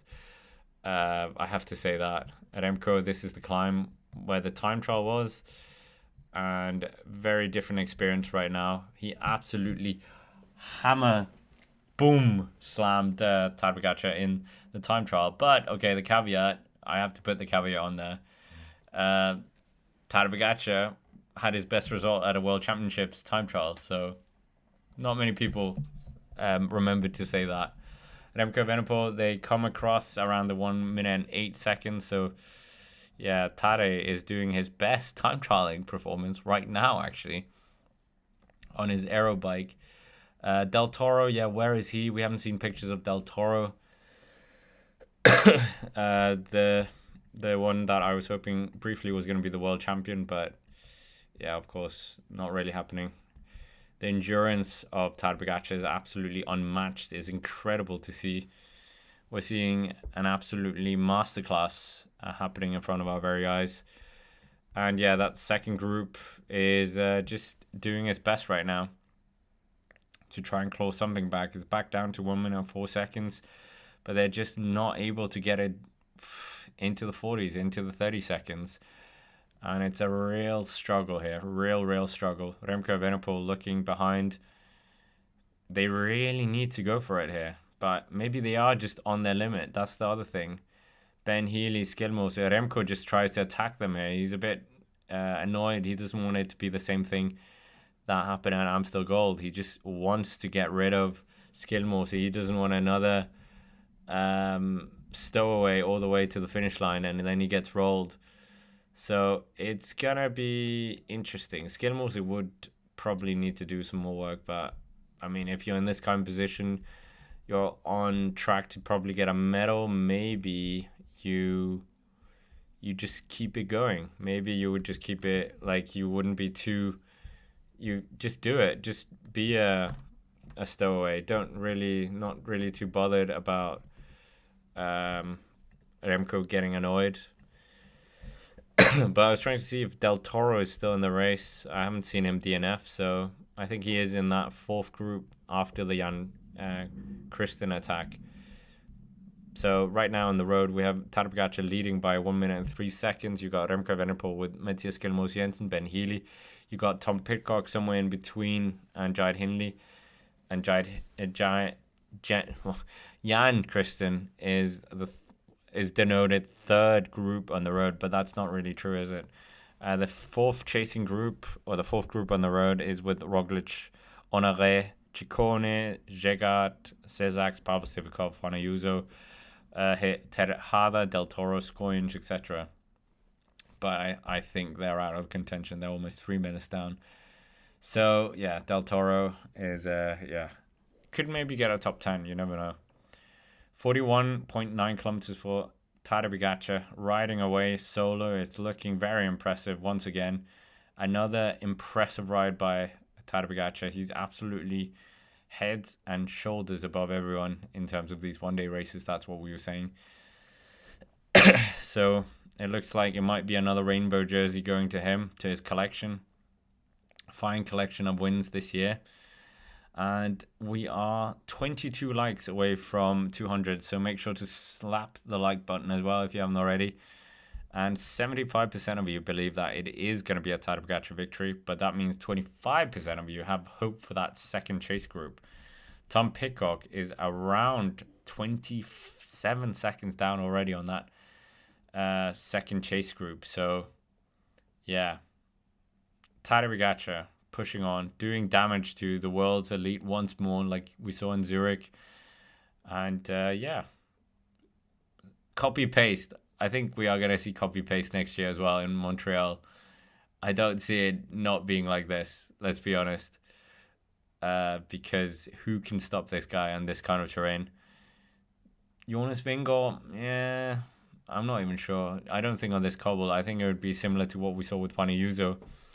But Ben Healy looks behind. Remco Evenepoel still in there. Skjelmose and the Remco Evenepoel, not friends, as we know, very much don't like each other from the junior ranks. And yeah, we will see. 6 likes until we get to 200. Not sure what happens. Maybe YouTube does something, but I don't think so. Yeah, Tom Pidcock struggling a bit, getting 2 gels here from the team car. 1 minute and 38 seconds. I mean, he could still get his career best result in a World Championships. He's already done really well at the Vuelta, as we spoke about. That 3rd place was not on anyone's cards. And if anyone said they had put him down, I want to see receipts or betting slips, because I will not believe you. So, yeah. Skjelmose, could he get the first Danish medal since Valgren in 2021? Maybe. Skjelmose is doing a very good ride. I mean, he's kind of in the shadows of Jonas Vingegaard and Mads Pedersen in terms of the Danish cycling hierarchy. But yeah, right now Tadej Pogacar is absolutely just pushing on. Gels being offered here by the team car in the second change group. Is this for all of them or just one of the riders? They very much want to try and keep this going. We will wait and see, but yeah, it's an interesting pace going on right now. Interesting pace in that second group. 1 minute and 1 second, so we're still at that stagnant part. Yeah, maybe we'll do that poll. Who do you think is going to finish second? Because I think that Group 2 dynamics is very apparent in this group. I don't think it's going to be changing anytime soon, but we can have 4 options. So who will finish second? We're just seeing Pidcock struggling. He's kind of in the middle of no man's land. 47 seconds up to the next group, but then I think he's getting closer to that second group behind as well. They were around 3 minutes down on Tadej Pogacar. But who do you think is going to be finishing second in the race? That is the poll now. So we have 4 options because there are 4 riders out towards the front. So yeah, it's it's a stagnant but dynamic situation. It's still that 1 minute and 2 seconds. It goes up and then down and then back to 1 minute and 2 seconds. The advantage that Tadej Pogacar has over the chasing group. So yeah, Remco Evenepoel, Ben Healy, and Mathias Skjelmose Jensen. These guys have all finished on the podium of Ardennes Classics, and Remco Evenepoel, obviously a former 2-time winner of Liège-Bastogne-Liège, and doing a load of the work. I would wish we could see how much of the work is being done by each of the riders. We sometimes see that in the Grand Tours, and I think here it would be probably 60% Remco and 20% for the 2 others. So yeah, don't know how much Remco has got left of his human battery, but I mean, even Tadej Pogacar, how much has he got left of his human battery? Gel's coming up to him as well. A lot more fueling going on these days in the sport. That's what many of the riders have been talking about, that the level of fueling that they're doing in terms of the amount of carbs per grams of carbohydrates per hour that they're doing is ridiculous. Eddie Dunbar was telling us on the Cycling Day and Extra channel, 180 grams per hour in the big stages in the Grand Tour is how much they're doing. And what's that, like 4 gels in an hour? It's ridiculous. They're just running through it like a Ferrari runs through a petrol tank. But Mathias Skjelmose Jensen, Remco Evenepoel, Ben Healy, I mean, are they not doing anything here? Yeah, Ben Healy and Skjelmose, not really seeing them doing too much work at the front. So we will wait and see. But if Remco Evenepoel somehow wins this race, I will be very impressed. I think we'll all be, because of the amount of bad luck he's had and then doing something. Yeah. But Tadej Pogacar, 36.8 kilometers still to go. 1 minute and 1 second. 1 minute and 59 seconds up to Tom Pidcock. And yeah, we are going to do more streaming. Don't worry, guys. I forgot about the European Championships as well, because we got Jonas Vingegaard and Tadej Pogacar there. So, of course, we'll do that. And Il Lombardia. So, we'll get, and there's plenty of more videos to come on Cycling Day and Cycling Day in Extra, Cycling Day in Action, etc., etc.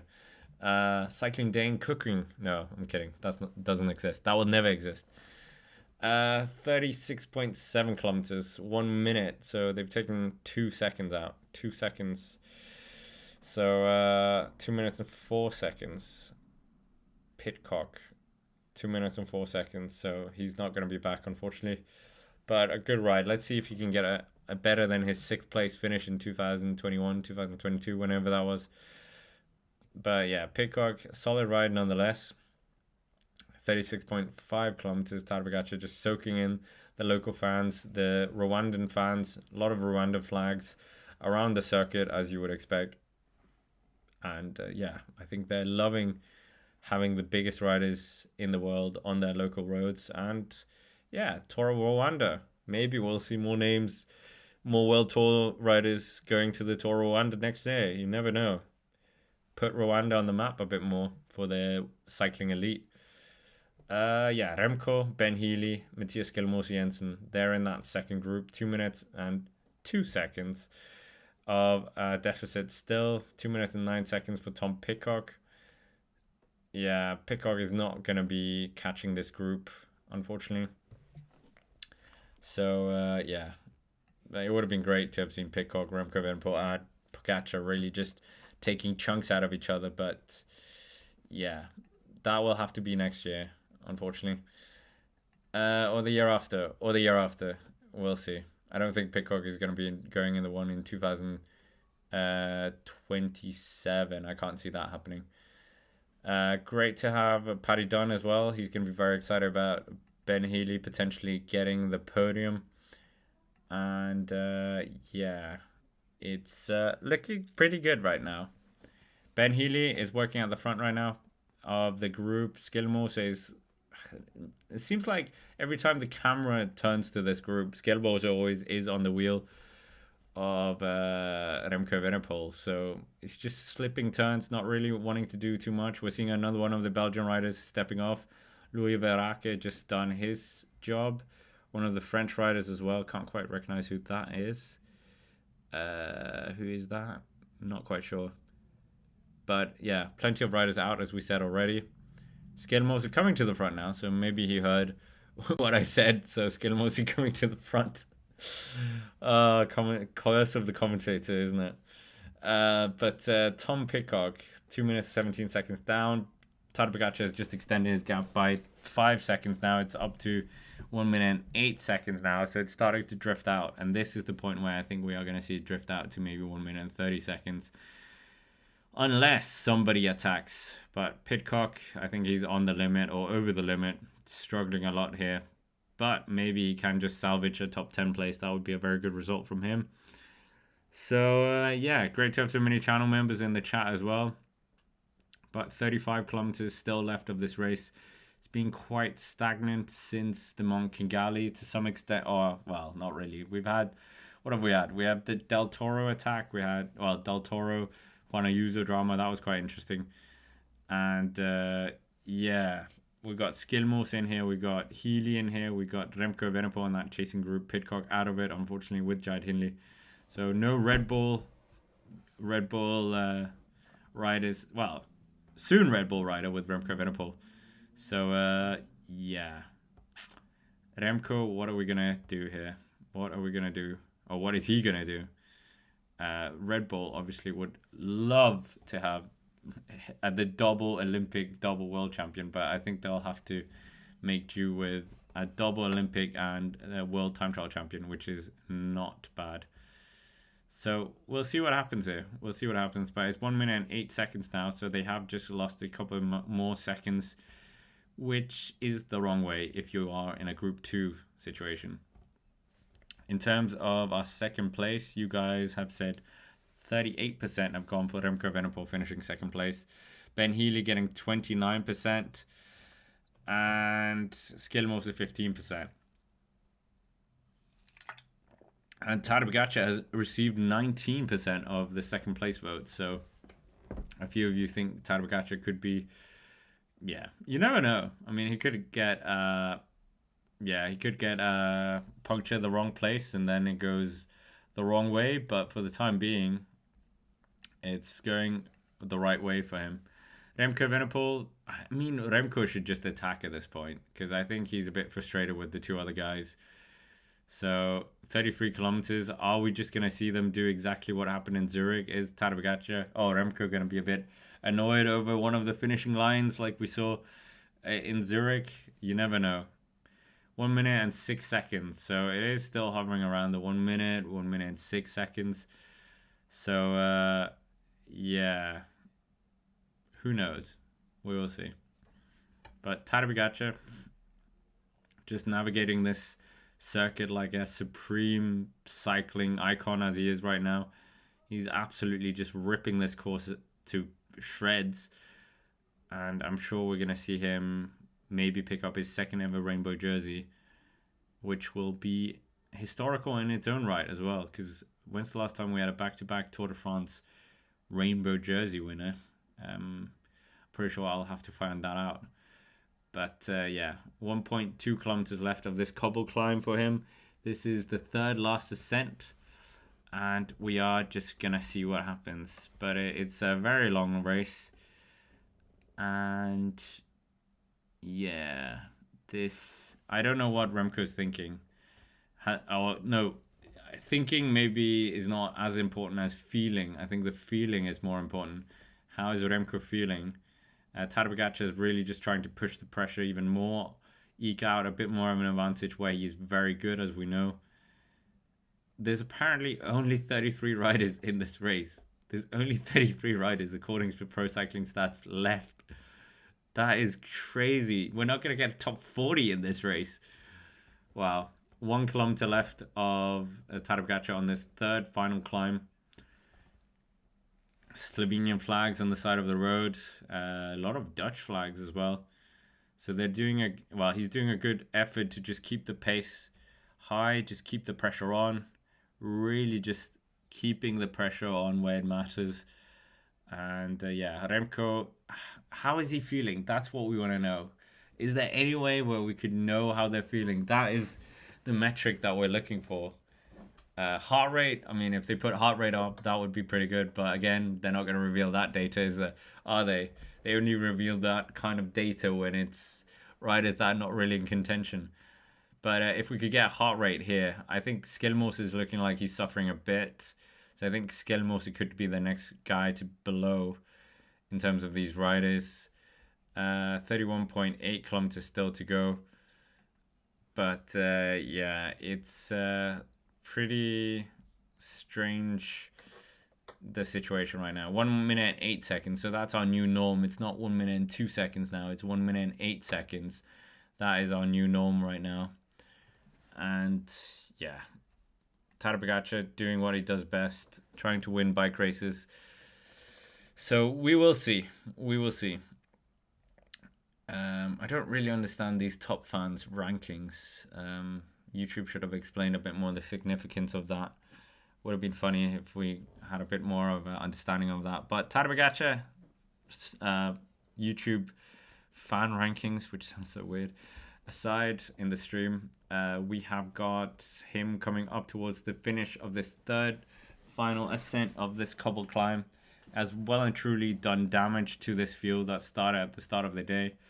Only 33 riders in here, 133 DNFs right now in the race. Crowd Tour winners, classic winners, you name it, and they've done it, and they're all not in the race anymore. So there's 133 riders enjoying the race at the side of the road. And yeah, it's pretty incredible. But I think this is also the kind of the amount of riders that thought they were gonna win this race has just, you kind of see there's maybe only a handful of riders that I think they're gonna win. And yeah, if you're just here to do a job, then maybe you're not inclined to finish the race. Obviously a lot of domestiques, etc. But 30.6 kilometers left. It's up to 1 minute and 15 seconds. I was saying it was going to creep up more and more, and I think it is going to creep up more and more. Pidcock, he's 3 minutes down here. Has he got any riders around him? That is the question. But Skjelmose, Remco Evenepoel, and Ben Healy, they are losing more and more touch with Tadej Pogacar now. 30.5 kilometers. We still have 2 more ascents up this climb. The penultimate one on lap 15, and then the last one, 1.3 kilometers, as we said, 6.2%. But being cobbled is, of course, the crucial part. Remco Evenepoel, they need to do something. I don't know where they're getting their information. We were saying that they haven't got radios. So how are they getting the information that they are losing touch here? They are losing touch. And yeah, who knows if they're gonna be able to get this back. With all the bad luck he's been having, I don't think it's gonna happen. I think this is a done deal. I mean, imagine they catch him back a bit and then Ben Healy becomes world champion. That would be ridiculous. That would be an upset. I'm here for that as well. Skjelmose or Ben Healy winning the world championships would be incredible, but it's looking more and more improbable with 2 laps to go of this circuit. So, yeah, incredible. But Ben Healy, Remco Evenepoel, and Skjelmose, they are maybe just losing faith here. I'm not sure if they are really believing in this anymore. I think maybe they have just given up. It looks like they are riding a bit defeated here. The gap is extending ever so slightly, so I think they are more thinking about a podium battle here, these 3. So who's going to not be on the podium is potentially what's going to happen, because there's no one around them. So I think that's what's going on right now in these guys' minds, because they don't really look like they're on the limit anymore. They're not really committing to this, which is a shame. So this is also a form of Group 2 dynamics. Yeah, as Space says, this is Group 2 dynamics. The stronger rider gets screwed by those riding for a podium. Yep, I think that is a fair summation there. And I don't think we're going to see... Yeah, I think it's a done deal. It was probably a done deal when Del Toro left. But Del Toro can absolutely take a bit of credit as well for this victory, because he has absolutely helped as well. But Tadej Pogacar is absolutely just riding a blinder once more. 28.7 kilometers to go. 1 minute and 17 seconds. 3 minutes and 22 seconds down to Tom Pidcock already. And yeah, the Slovenian back-to-back world champion potentially is quite incredible. Doing a very good poster publicity for that aero bike. So we will see. We're getting closer and closer to 300 likes as well. So smash the like button and subscribe if you haven't already. We're seeing, yeah, the Slovenian car coming over to Tadej Pogacar. Very happy about that, obviously. He wasn't finished in wearing that rainbow jersey. Absolutely very comfortable in that rainbow jersey, as we've seen. First rainbow jersey to win the World Championship, the Tour de France, since Greg LeMond. And I mean, I think first back-to-back winner since Alaphilippe. So yeah, he's in a very, very, well, he's in his own category most of the time. So yeah, but Tadej Pogacar absolutely riding everyone off his wheel. And Remco Evenepoel, I must be honest, I thought he was going to give up at one point. It looked like he had thrown the towel in, but he's kept going. So fair play to him. But Pidcock, he looks, yeah, he's spent, but he's still riding in 5th place right now. So if he could finish on the road like this, he would be his career highest place in a road race. Obviously, he's also trying to, similar to Mathieu van der Poel, trying to chase that triple crown of winning the worlds in the cyclocross, mountain bike, and the road race. And Mathieu van der Poel has done the cyclocross and the road race, and Tom Pidcock missing the road race but has the 2 others. And I'm not including gravel, even though I have said that sometimes, the quadruple champion, but I mean, gravel's still fairly young. Let's give gravel 10-15 years before we include it in that kind of thing. But I mean, Mathieu Van der Poel's done that as well. So yeah, Remco, what is he gonna do here? 1 minute 21 seconds. It's starting to come up to that 130 seconds, and then I think it's 1 minute 30 seconds, and then I think it's done. Psychologically, I think they'll throw the towel in, and they'll all start to change their mindset towards the podium, and maybe Remco will miss out on the podium. You never know if he spent all that energy. Yeah. Michael as well. What he's saying is Pidcock the best rider who rode the Welter. Yeah, that's true, isn't it? Because we haven't got Jonas Vingegaard or Almeida, who are the two other people to finish above him. So yeah, very very true. So yeah, 26 kilometers still to go. We're seeing plenty of trumpets and brass instruments by the Rwandan fans, which is great. Good atmosphere, it seems. They know how to. Yeah, but the thing is, all these people being like, oh, they've never seen a bike race. Guys, have you not seen the Tour of Rwanda? It's a party on the streets. So it's not like they're unfamiliar with bike riders coming through the capital city. 25.6 kilometers. 1 minute and 20 seconds for the chase group now. They've taken 1 second back after we said 1 minute 21, but yeah, it's the pendulum is swinging the wrong way. The swing is the wrong way. So yeah, plenty of videos still to come on the various different channels. So be sure to check out that as well. Yeah, the fact that we already have the European Championships coming up soon, that's caught me off guard as well. Some reason I was thinking, well, it's going to be the week after, but that's not how cycling works. They like to keep us very entertained. I still think Tour of Austria during the Tour de France is crazy. We have the Tour of Langkawi on. So yeah, there you go. Racing never stops, but it does. At one point, it just stops completely, and then we have to wait for quite a while. But nevertheless, that aside, skill moves at Ben Healy, Remco Evenepoel, 1 minute and 19 seconds down on Tadej Pogacar, who made his move around 104 kilometers on the Mont Kigali, was joined by Juan Ayuso, then was joined by Isaac Del Toro.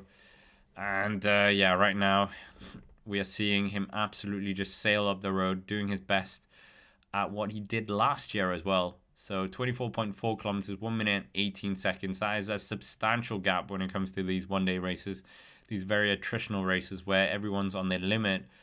And I mean, that's what Tadej Pogacar, that's what his strategy has been. I attack hard. That means everyone else is going to be on their limit as well. And then it just becomes an endurance, basically an endurance level of competition. So 24 kilometers still to go for the Slovenian, just absolutely in his own world here. 1 minute and 18 seconds. Is there anyone who's able to rival this guy in the next few years? I think it's only within his own team. I'm looking at Isaac Del Toro, if I'm honest. Jonas Vingegaard potentially, but the level that Tadej shows is incredible. Remco just saying sorry there, taking the corner a bit too wide there to Ben Healy. But yeah, I think the podium is what they're thinking about now, because it's still 1 minute and 18. Vingegaard, no, not Vingegaard, he's not here. Pidcock, 4 minutes down on Pogacar already. 4 minutes down. That is crazy, isn't it? 4 minutes. Yeah, Pogacar is just a whole nother level than these riders when it comes to a one-day race. And yeah, the modern day Eddie Merckx for sure. Which is why I didn't understand why he gave the win to Brendan McNulty. I don't think we would ever see Eddie Merckx do that. But that was the separation between the two of them. Tadej Pogacar, can he potentially do something similar to that, or Peter Sagan's record of, what are we saying? Doing 3 on the bounce. We had Julian Philippe doing 2 on the bounce. I think we haven't actually had more than 3 on the bounce. I will double check, but I'm pretty sure. I think Sagan's is the best one. And obviously doing 2 on the bounce, doing 3 on the bounce is almost impossible, because it's different courses every year. It's not like it's the same kind of terrain. And that's what makes it even harder and makes the Peter Sagan achievement so incredible, the way he did it. But Tadej Pogacar doing his own version of it here, and if he wins next year as well, of course. But yeah, it's not going to be. I think we're due a sprinters one. We haven't had a sprinters one since what, Qatar. So I think we should just have one for the sprinters as well. Feels a bit mean, but obviously a sprint isn't really as entertaining, let's be honest. If we just have a flat parkour all the way to the finish, not really the most entertaining for a World Championship road race. Imagine 300 kilometers with a flat race. It's basically Milan-San Remo to some extent. 21.9 kilometers. Not really. San Remo has a bit more of a spicy end to it. 21.8 kilometers, Tadej Pogacar. Just lifting the tempo up here, one of the inclines, before he comes to the penultimate cobble climb. And so far, job done. Wearing his pink glasses, really fueling up all the time, chucking his bottles left, right, and center, not taking too many swigs. Obviously, he has a rolling buffet service right behind him. Richard Carapaz has abandoned the race, so that's a bit of a shame. Richard Carapaz is out of the race. So, yeah, that is a bit of a shame for Carapaz. We were talking about him potentially being a bit of an outsider, and it doesn't look like that's going to happen. Chris is saying, is Peter Sagan winning? No, but he did win. We can say that. What are we saying? Remco, give your gold helmet to Pogacar because he's the only one. He's the one and only king. Oh, that's pretty funny. Yeah, I know Pogacar at the Olympics last year. Probably would have won that as well if he attacked similar to this. But 21.5 kilometers. He's got about 500 meters to go of this non-cobble climb, and then he'll have a bit of descent and then come to the ramps of the final or the penultimate cobble climb of this circuit. How spent is he? That is the big question as well. Is he on the limit? Remco Evenepoel, they've got 1 minute and 11 seconds now. So the gap, I mean, it's doable, but if they're on the limit, no, definitely not. So yeah, Remco, he needs to turn on his time trial engine here and put in 2 minutes and 30 seconds like he did Tadej Pogacar the other day if he's going to catch this back. But he's got a bit of dead weight behind him. I mean, they have been helping quite a lot, Skilmos and Ben Healy, but I don't think they've been giving that extra 5% that they probably need, or 10%, just to really chip away at this. So yeah, we will wait and see. But right now, 21 kilometers still to go, 1 minute and 12 seconds. This is looking very set in stone. It's still not over. We still have, it's not over until the fat lady sings, whatever that means in English. But Remco Evenepoel, Skilmos and Ben Healy, they're really just trying to up the pace a bit. But Ben Healy looks like he's on the limit. There's that funny meme where it's like, you know how hard Ben Healy is pushing by what angle his head is, and his head is quite tilted right now, so he's probably quite close to the limit. Ben Healy looks like he's struggling a bit. Skilmose, Remco looks quite calm here, so I think Remco is probably just recited to the fact that it's not gonna happen. He's just doing everything. Yeah. Vera, did Ayuso do anything? Yeah, Ayuso was actually... Oh, Remco attacks.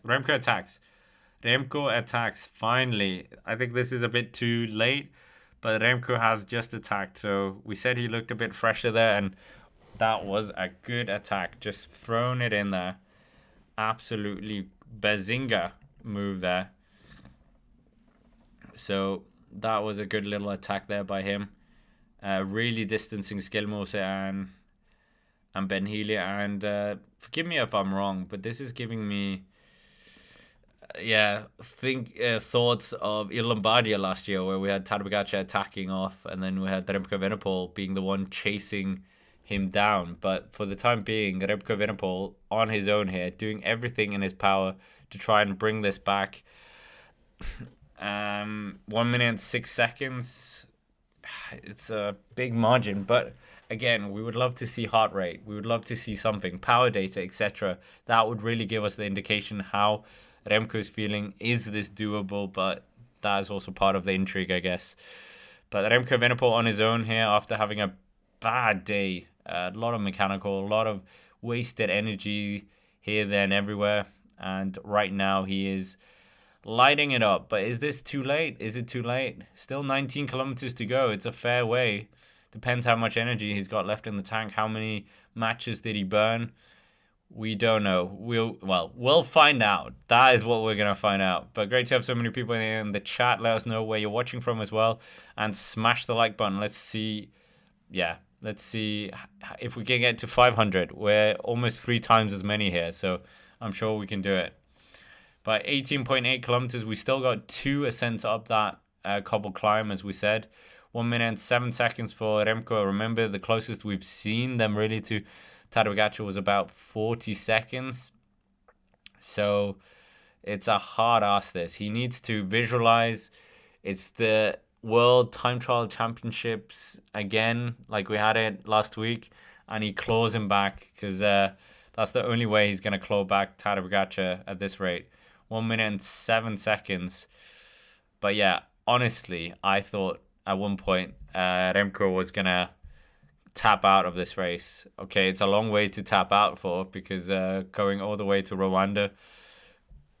But yeah, he's doing a good job here. He's showing he's potentially the second best one-day racer on this kind of terrain. I would love to see Remco Evenepoel at Tour of Flanders next year, maybe. But yeah, Remco Evenepoel has really been an animator of this race, really being up there and doing an incredible fight back, I have to say. An incredible fight back, and really, really deserves some plaudits here, I think. Really does deserve some plaudits for that fight back after having so many mechanicals. But TADEJ POGACAR not really having any mechanicals. And that aero bike, he's really doing a good publicity for that, having so many wins to his names. And yeah, on all kinds of terrain. But right now we're seeing Slovenian fans on the side of the road. He's got 1.2 kilometers of the penultimate cobble climb here. And looks to the camera. It's not over. 17.3 kilometers. It's still a long way. But we'll see what happens here. But Pitcock out of the question. I think he's going to be caught up. Yeah, he's 5 minutes back, Pitcock. So could still hang on to that 5th place. But I think the podium positions are going to be between potentially TADEJ POGACAR and Remco. And then it's going to be a fight between Ben Healy and Skillmoser. So Paddy Dunn and myself, we're going to have a bit of a tense moment when those two sprint off against each other. Yeah. But Remco Evenepoel really pushing on. And yeah. 1 minute and 7. He's not really eating too much into it here. So yeah. Weird. Oh, not weird. It's not weird. Remco is on his limit. They're all on their limit. I mean, imagine racing. How much have they done? They've done 250 kilometers of racing. And they're really in the... Yeah. They're really in the limit here. So... But... Yeah, Remco, the Olympic champion, doing his country proud. Well, himself proud, his national team proud. And really just not giving up here. And as you guys saying, a very gutsy ride from him. Yeah, Remco absolutely just riding with his heart out. But maybe he should have attacked earlier. But you don't know how much... Again, we don't know what limit he's on. That is the question. We don't know. Anyways, Pogacar is really just trying to do his best to get a back-to-back win. I'm trying to think who's done a back-to-back win and won a Tour de France back-to-back as well, because that is a incredibly hard thing to do. Bonio won a back-to-back, but obviously he didn't win the Tour de France. Eddie Merckx never won back-to-back World Championships. He won 3 in total, but never back-to-back. So yeah, it's quite an incredible record. Rick Van Looy, but never won the World Championships. I don't even think it's ever been done this before. So another incredible record being broken by Tadej Pogacar. You've got Bernard Hinault never done this. Greg LeMond never done this. The greats have never done this kind of thing. So you are looking at the greatest cyclist in making, I think. By the time he finishes his career, we will probably, well, he'll probably be close to that of Eddie Merckx at this rate, unless Isaac Del Toro really, really does something. Or someone else. You never know. 16 kilometers to go here for Tadej Pogacar. He still has, he's built up a 6 second more lead on Remco Evenepoel. So Remco Evenepoel, I think we should go for who will finish third now, because I think Remco, he's got about 21 seconds on the two other riders. So let's go out on a limb here. And our new poll will be who will be finishing third. Who will be finishing third? Of course, we got a recap race analysis of this race on the Cycling Dane podcast and on the Cycling Dane Extra channel, our second channel. And yeah, we got plenty of more videos coming up. I will do the European Championships as well, because many of you want that. So yeah, I hope all our non-Europeans are also interested in that. We have Tadej Pogacar and Jonas Vingegaard lining up to that race, and I think Remco Evenepoel might also be there. So very European affair there, but I mean, it's been very European at the front of this race here. Apologies for the sore throat, and yeah, hopefully I should be fine next week for that race. So Tadej Pogacar coming up towards the last lap. He gets the bell. The bell has come. The bell. We can hear the bell. Final lap. Will this be his victory lap? Will there be any chase back from Remco Evenepoel? 1 minute and 6-7 seconds. Yeah, this has been demolish. What are we saying? We're saying destruction performance by Tadej Pogacar, absolutely ripping this race up, showing who's boss, showing who's number one, not wanting to release that rainbow jersey from his grasp, almost saying like, if you want it, come take it from me. And nobody could. But right now they're really just keeping it on this pace. And Tadej Pogacar is looking like he is going to be winning this quite convincingly. And Remco Evenepoel just on his knees. Who knows what would have happened? But the question was, why did Remco Evenepoel not follow that initial move? He tried and then kind of backed off. And maybe that was the mistake. Was there a mechanical with the bike there as well? Who knows? Who knows? Only he can tell us in the interview afterwards, after the race. But big Turkish flag at the line as well. There is Turkish riders, of course, in the race. Not anymore, I think. I think most riders are out of this race. If we had 33 riders left about half an hour ago, how many riders do we have left now? Maybe only the top 10. Remco Evenepoel gets the bell as well. He's about 1 minute and 26 seconds down. So you can see 1 minute and 26 seconds. Yeah, it's not happening. It's not happening. Skilmos and Ben Healy, they're coming across the line very shortly as well.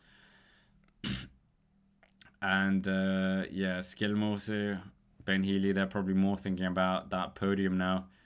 They've let Remco go. There's about 24-25 seconds up to the Belgian rider. They could maybe bring him back. Who knows? Maybe one of those two have a few more bullets left in the tank. You never know. But Remco Evenepoel looking around, looking measured, calm, cool, collect. And yeah, just 13.4 kilometers still to go. 1 minute and 24 seconds. 1 minute and 52 seconds still left here. 1 minute and 52 seconds for some of the riders in terms of up to Tadej Pogacar. Not Remco, that was about 1 minute and 26. But Remco absolutely on the hurt locker, on the limit. Mixed that up a bit. But yeah, Skilmose could be the best Danish result since Mikael Veldgren. And he knows that. I mean, Ben Healy, this could be the best result since when? When's the last time we had a medal for Ireland in this kind of World Championships? I have to do the digging, don't I? But Tadej Pogacar, 12.7 kilometers left. He's got 1 minute and 24 seconds. I think he's starting to believe. I mean, he probably believed after 104 kilometers, to be honest. But he is just realizing that it's going to be back-to-back World Championships, back-to-back Tour de France's, and absolutely is the face of cycling. The best rider in the world right now, has won the world ranking ever since 2021, every single year. And just going to new heights every single year. So, yeah, we will see if he can continue this level of dominance next year as well. He's still got plenty of races to finish this season. Very, very big season this year. But, I mean, back-to-back rainbow jerseys is a feat that not commonly seen by Grand Tour riders. We've seen it with Sagan, as we said. We've seen it with Julian Philippe. Well, triple back-to-back with Peter Sagan. But Julian Philippe doing back-to-back, but not a GC rider. And Gianni Bugno is probably the last back-to-back Grand Tour rider, I would say, that we've had.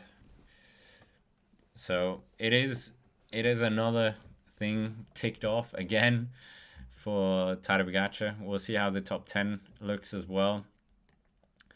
We'll do a bit of a debrief as well after, because I think all my options for a presenter, they're all busy doing other things, so we might have to do the debrief on the stream.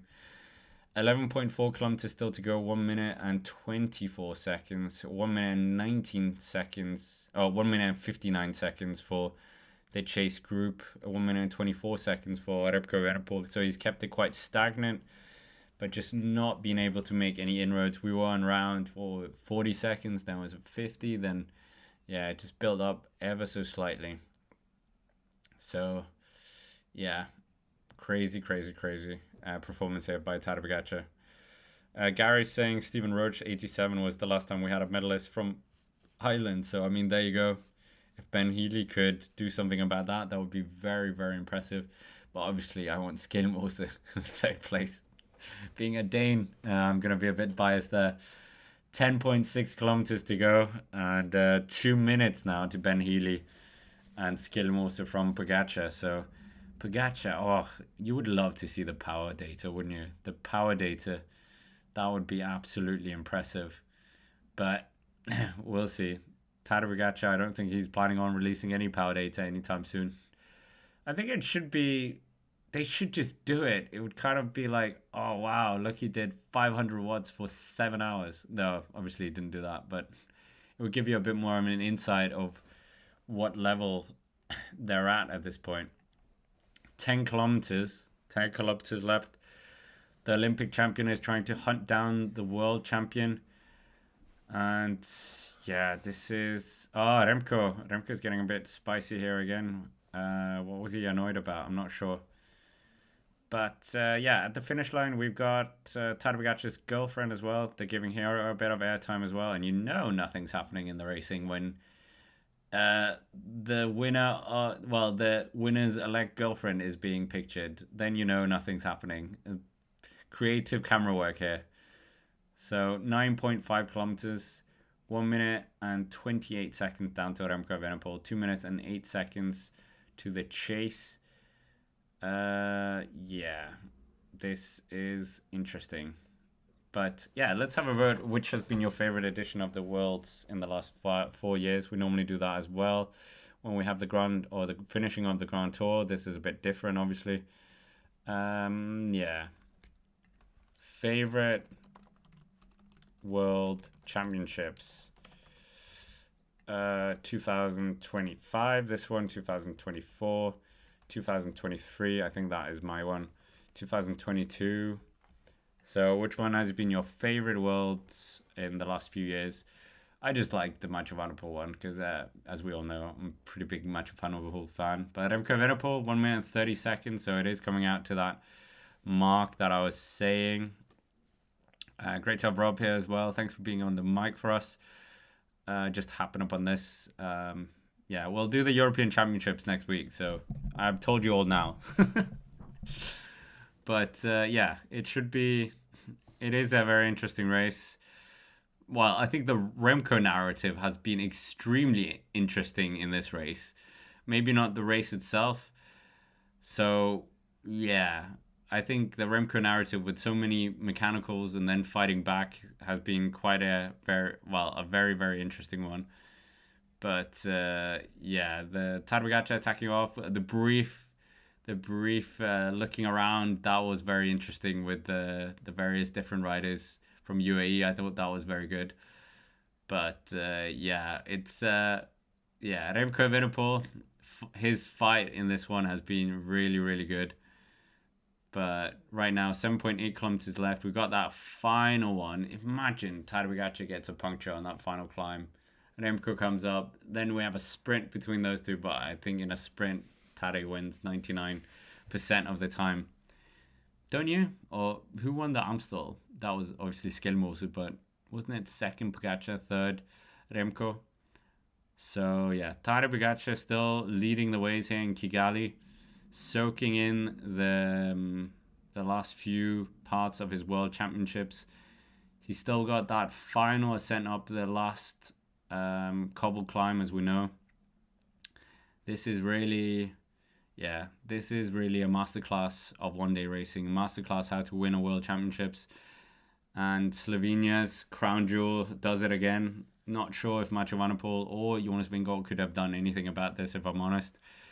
Remco Evenepoel, I thought, was maybe the answer, but yeah, that whatever bike trouble, etc., certainly didn't help him for sure. But yeah, Tadej Pogacar really, really loading up a lot and doing his best to really just keep the pressure on.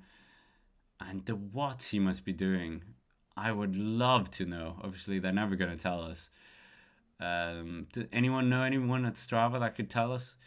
400 watts maybe for most of it. What was his FTP? Was around 480 watts. Rumors. What are we saying as well? Can you imagine Rwanda cycling fans after one of their own wears the rainbow jersey? Oh my goodness! I think yeah, they would go crazy. Maybe that'll happen in the future. You never know. Thank you, Theo, for joining us from South Africa as well. Let us know where you're watching from as well with a flag. It's pretty funny to see all the flags show up in the chat. We've got Scandinavia, France, plenty of Americans, Canadians, Irish, Belgians, Danes, I think as well. Do we have any Danes? I'm not even sure we have any Danes in the chat. But Tadej Pogacar, obviously, the dynamic behind is going to be quite interesting to follow how the top 10 finishes in this, if we even do have a top 10 left. The Slovenian guys are already celebrating 6.4 kilometers, 1 minute and 27 seconds back. Yeah, it's a done deal, isn't it? I think it is a done deal.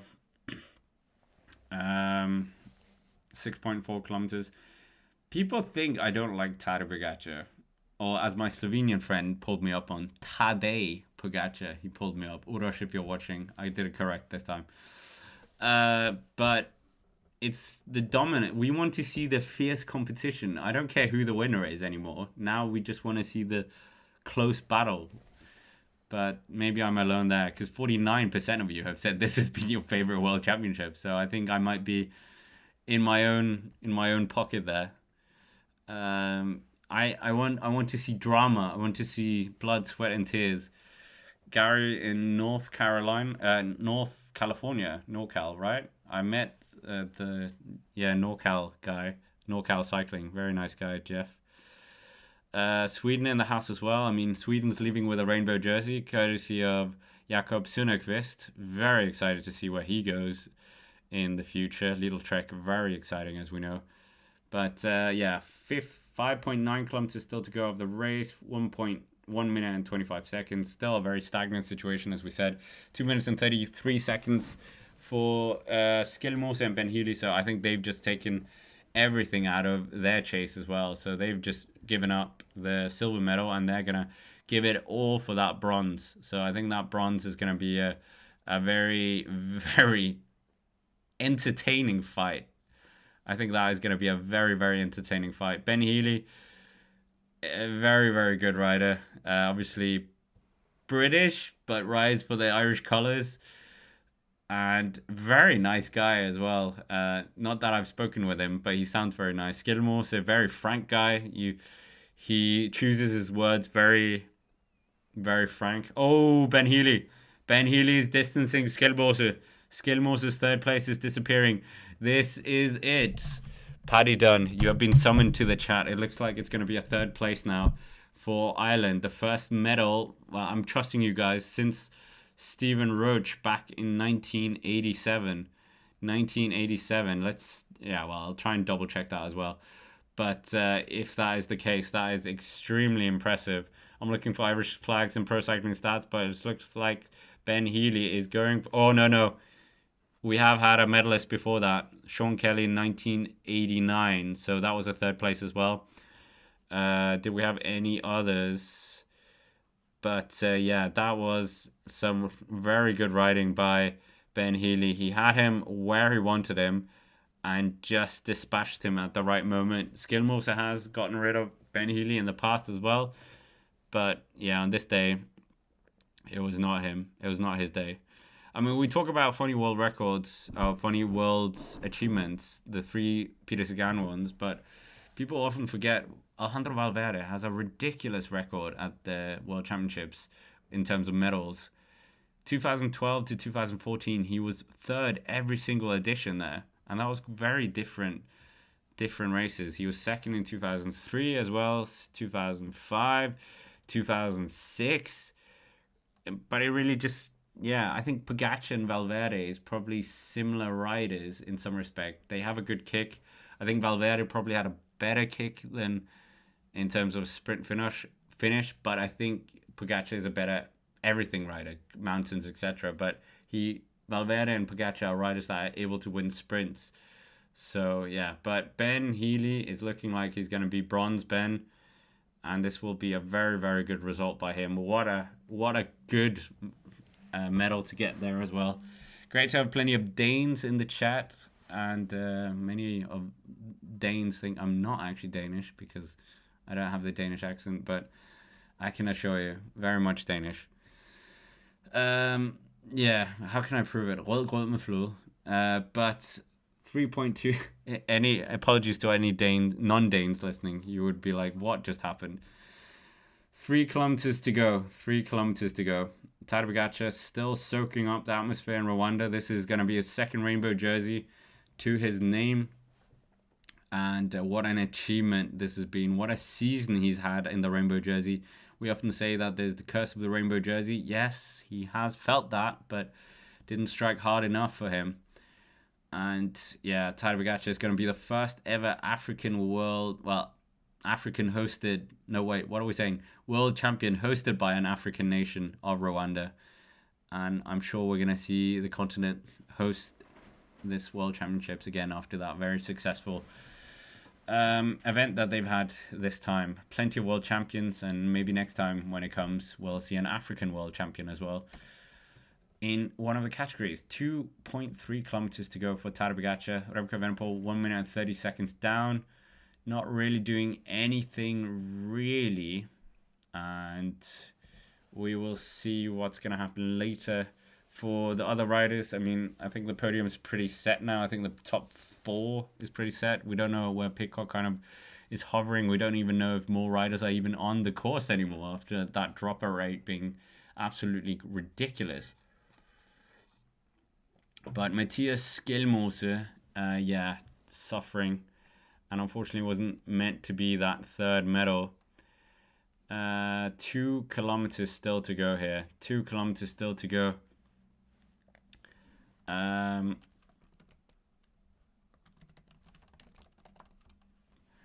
But for the time being, it's looking very, very good for Remco Evenepoel. It's looking very, very good. Yeah. Remco Evenepoel, a silver medal. He can't be too unhappy about that. Still a good result, showing real cojones as well, I think. Having so much adversity and still finishing second is a very good result. 1.9 kilometers. He's coming up the final stretch of this cobble climb, doing everything in his power to just keep this going. Tadej Pogacar, absolutely incredible. Great ride by him. Um, yeah, he's going to be a double world champion, double Tour de France champion in, yeah, these 2 seasons he's had, 2025 and 2024, were absolutely second to none that I can think of. If there's anyone else you can think of that has had a better 2 years back to back, I would love to know. But I think Tadej Pogacar has absolutely pushed the boundary even higher in modern cycling anyway. I'm not really counting Eddie Merckx because it was kind of different